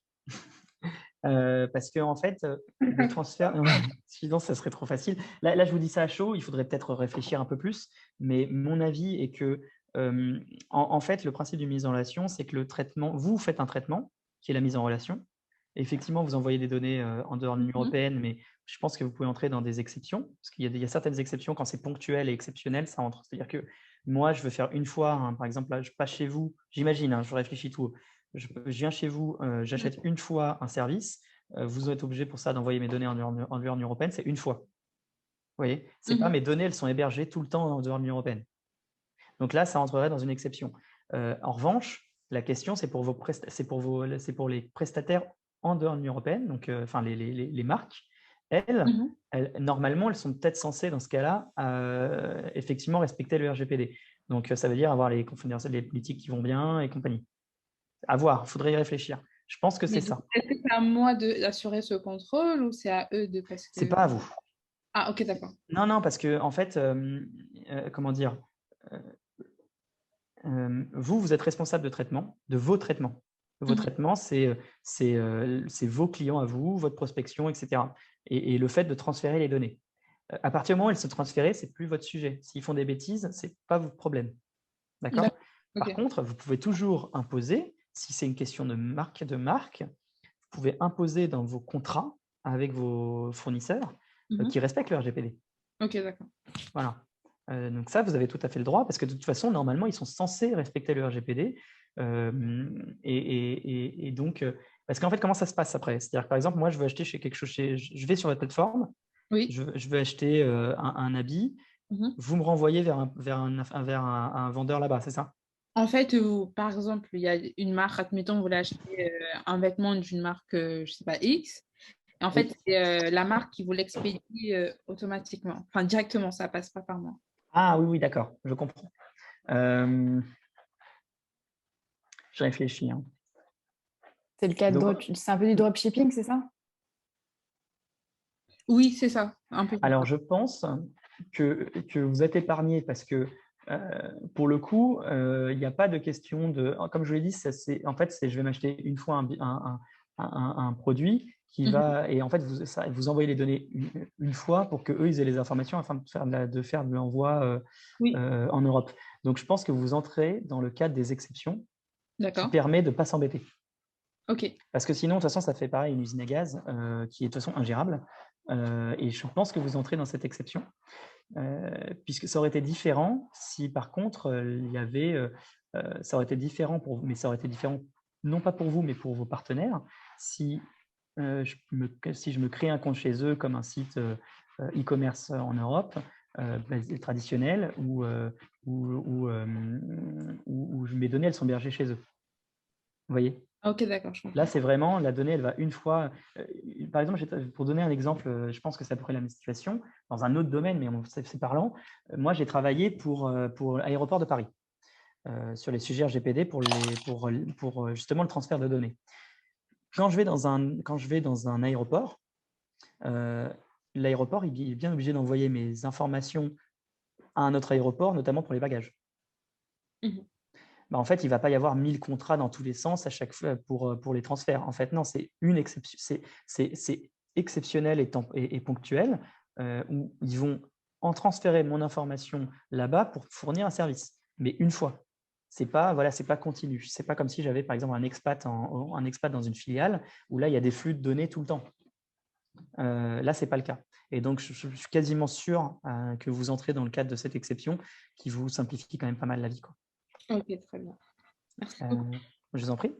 Il y avait en général, c'est le prestataire qui impose ses propres contrats. Que se passe-t-il? Ce n'est pas conforme aux exigences du RGPD. Alors, ce que vous dites est tout à fait vrai. En fait, il y a trois situations. Il y a d'abord la situation… Enfin non, on va commencer d'abord, effectivement, vous avez raison. Oui, il y a beaucoup de prestataires qui imposent dans leur contrat des éléments RGPD qui sont de toute façon pas négociables. On pense typiquement à Cegid, à Google, à Amazon et compagnie, à OVH. Ils ne vont pas aller négocier tant avec vous qu'avec moi sur le RGPD, c'est évident. Donc, pour ces sujets-là, de toute façon, ça ne sert à rien. Et c'est pour ça que j'ai expliqué tout à l'heure que nous, ce qu'on fait, nous, quand il y a un prestataire qui a déjà les clauses qui vont bien, on ne va pas s'embêter. parce que de toute façon, un, c'est du temps perdu, et deux, en fait, ils sont nickel RGPD. Voilà. Les gens n'aiment pas les boîtes américaines parce que plein de problèmes, mais en Europe, ils respectent très bien le RGPD. Et c'est dans les meilleurs. D'accord ? Donc, il n'y a pas de sujet. Par contre, il y a quand même des prestataires, contrairement à ce qu'on pense, qui n'ont rien. Et donc, là, vous êtes obligé de faire en sorte qu'ils aient quelque chose, parce que sinon, c'est pour votre pomme. Donc, c'est toute la difficulté de savoir s'ils n'ont pas. Et puis, pour finir, il y en a qui ont, oui, c'est vrai, mais par exemple, s'il y en a qui ont à titre de sous-traitant, mais qui oublient l'aspect transfert de données, parce qu'ils sont situés en l'Union européenne. Et dans ce cas-là, il y a un problème. Et en fait, la CNIL, elle est un peu embêtante là-dessus, parce qu'elle dit, s'ils ne respectent pas le RGPD, vous changez de prestataire. Évidemment, c'est compliqué, on sait qu'on ne peut pas changer de prestataire comme ça. Oui, mais je crois que Marie, vous avez une question ? Non, ou la main était déjà levée. Oui, moi, c'est un peu la même question que dans le chat, mais le problème, c'est que techniquement, il y a certains outils qu'on ne peut pas trouver sur le territoire européen. Donc, on est bien obligé de prendre où ils sont. Hein. Moi, j'ai quelquefois fait des usines à gaz pour rester en Union européenne, mais il arrive un moment où ça devient totalement impossible. Donc là, on se trouve en fait le pot de terre contre le pot de fer, puisque ce n'est pas moi qui vais imposer mes conditions au prestataire. Et si je n'ai pas l'outil, je n'ai plus qu'à mettre la clé sous le paillasson, et je ne peux pas travailler. Donc, qu'est-ce que je fais dans ce cas-là ? Eh bien, alors, vous avez tout à fait raison. Et comme je vous dis, il y a deux situations. Il y a la situation où le prestataire, il a tout ce qu'il faut. C'est quoi votre prestataire, si c'est pas indiscret? En fait, moi, par exemple, là, je pense en particulier à un prestataire que je viens de prendre aux États-Unis, parce que j'avais pris un prestataire qui était dans l'Union européenne. Oui. Mais le problème, si vous voulez, c'est que je ne pouvais pas. J'ai développé un espace membre avec une pédagogie dont j'ai besoin. Vous voyez, c'est-à-dire que j'ai besoin d'avoir une pédagogie un petit peu digne de ce nom. Et que je ne pouvais pas, techniquement parlant, rester avec l'ancien prestataire parce que je ne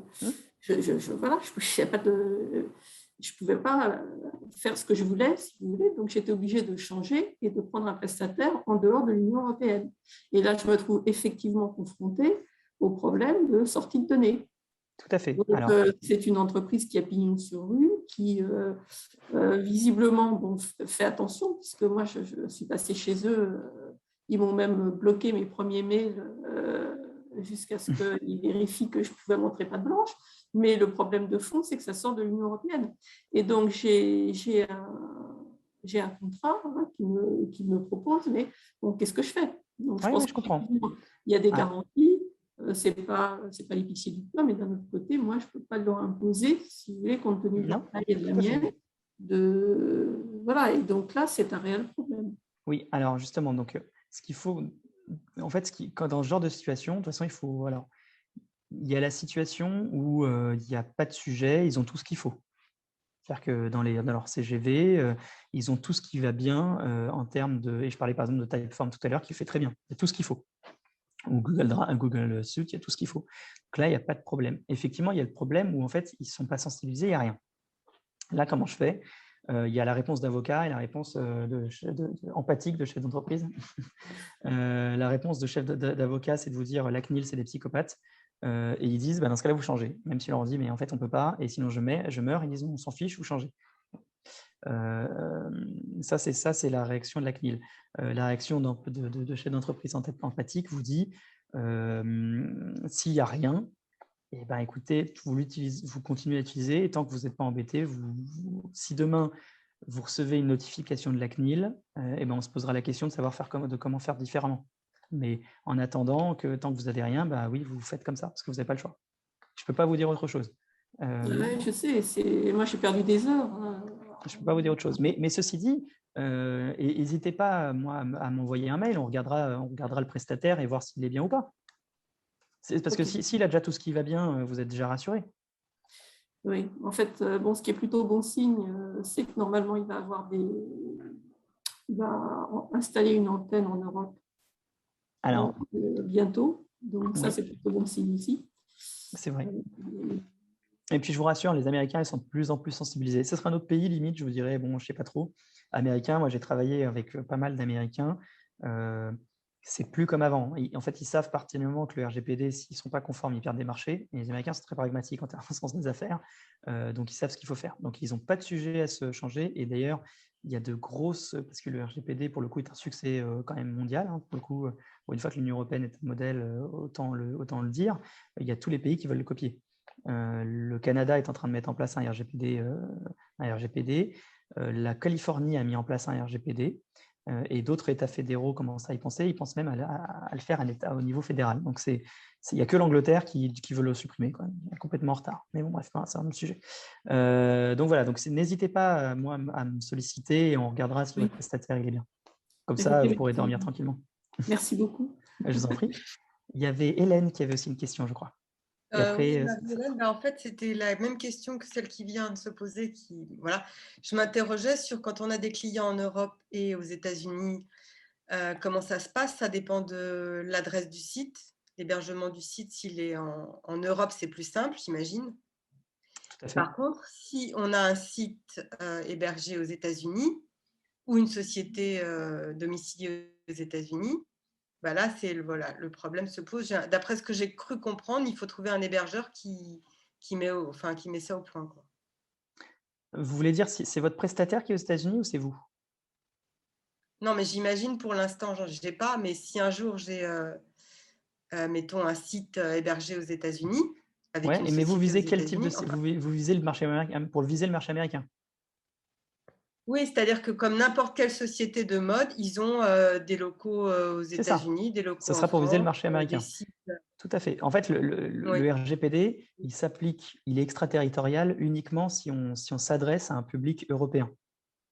D'accord, enfin, à des gens situés habitant sur le sol européen. Donc, si par exemple vous avez une entreprise américaine, chinoise, africaine, peu importe, s'ils s'adressent à un public européen, ils sont soumis au RGPD. D'accord.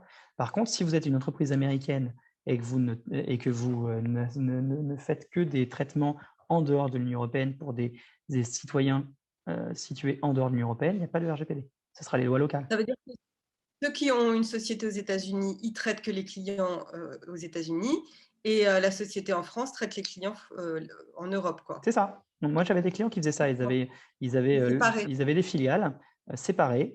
Ça réglait le problème. Pour leurs clients américains et nord-américains, ils avaient leurs filiales en Amérique du Nord.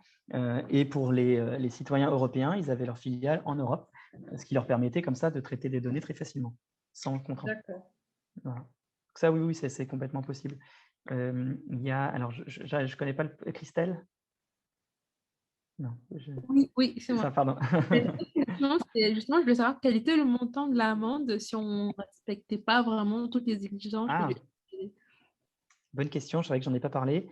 Alors, l'amende, attention, pour l'homme de tambour, ça va à 4% du chiffre, maximum, c'est 4% du chiffre annuel mondial. Voilà, donc c'est beaucoup. Ceci dit, n'ayez pas peur de ce chiffre. Pourquoi? En fait, le risque, il n'est pas CNIL, le risque RGPD aujourd'hui. En fait, ce qu'il faut comprendre, c'est qu'aujourd'hui, il y a à peu près 50-60 entreprises qui se font condamner par la CNIL par an. D'accord? Mais en fait, avant ça, ce qui pose problème, c'est plutôt les utilisateurs ou les partenaires, enfin les clients partenaires. Parce que nous, par exemple, on a beaucoup de clients, c'est leurs partenaires qui leur disent s'il te plaît, montre-moi que tu es bien RGPD compatible, sinon je te quitte. Pareil pour les clients qui vont dire je veux que tu me démontres que tu es RGPD compliant, sinon je te quitte. Et donc là, branle-bas de combat, on n'a rien fait, on est obligé de tout leur démontrer, de tout faire tout de suite. D'accord? Donc ça, c'est le premier problème. Le deuxième problème, c'est vraiment en end-user, notamment en B2C. Comme je vous l'ai dit, il y a de plus en plus de personnes qui sont sensibilisées et je ne sais plus exactement le nombre, mais je suis quasiment sûr que c'est en 2019, il y avait eu près de, je ne sais plus si c'est 20 000 ou 25 000 plaintes déposées à la CNIL. Donc plus un truc comme 30%. On pouvait retrouver sur la CNIL les chiffres. Et c'était en 2019, donc en 2021, je n'ose même pas imaginer. Et donc, je crois que ça faisait, de souvenirs, il y avait 7 plaintes par jour, rien que sur les salariés. Et en fait, le problème, c'est que les plaintes, c'est ça qui pose, c'est là que la CNIL, elle peut, en Au revoir, Hélène. C'est là que la CNIL elle peut poser problème. Parce que la CNIL, quand elle reçoit 3, 4, 5 plaintes, typiquement, par exemple, je n'ai pas respecté l'opt-out de la prospection commerciale, là, ils vont commencer à s'intéresser. D'accord? Et en fait, ce qui se passe, c'est que vous n'allez pas condamner tout de suite. Ce qui va se passer, c'est que vous allez recevoir une lettre de mise en demeure disant « Nous avons reçu des plaintes, machin, nous indiquant que vous ne respectez pas tel aspect du RGPD. Vous avez 1 mois pour démontrer que vous êtes conforme et que ce n'est pas vrai. » Et dans ce cas-là, pareil, panique à bord, hein, vous avez 1 mois pour démontrer. Et en fait, le problème, c'est que la condamnation, ça va vraiment si vous avez vous avez fait vraiment n'importe quoi et que vous n'avez pas voulu remettre les choses en ordre. Mais avant ça, si déjà vous avez une mise en demeure, ça coûte beaucoup d'argent en termes d'avocat, parce qu'en fait, vous êtes obligé d'aller voir un conseil qui va vous faire comme un dossier d'avocat auprès de la CNIL, et ça coûte beaucoup d'argent. Donc en fait, oui, il y a 4% annuel mondial, mais ce n'est pas le risque.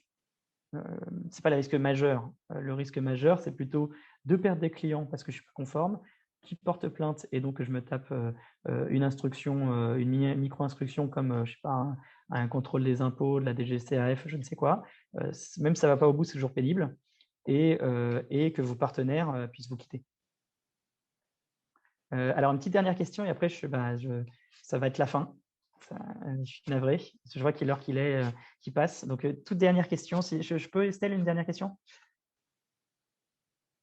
Il y a une question dans le chat. C'est ça, c'est pour ça que justement, Oui. je vous remercie.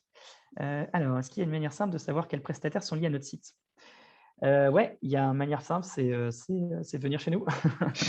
Non, je ne peux pas vous dire autre chose parce qu'en fait, nous, on a nos outils qui nous permettent de savoir, de scraper, mais on ne le vend pas de manière individuelle, donc je peux pas vous le donner comme ça. Mais il y a peut-être certainement d'autres outils qui le font, mais c'est vrai que nous c'est pas mal, ça scrape.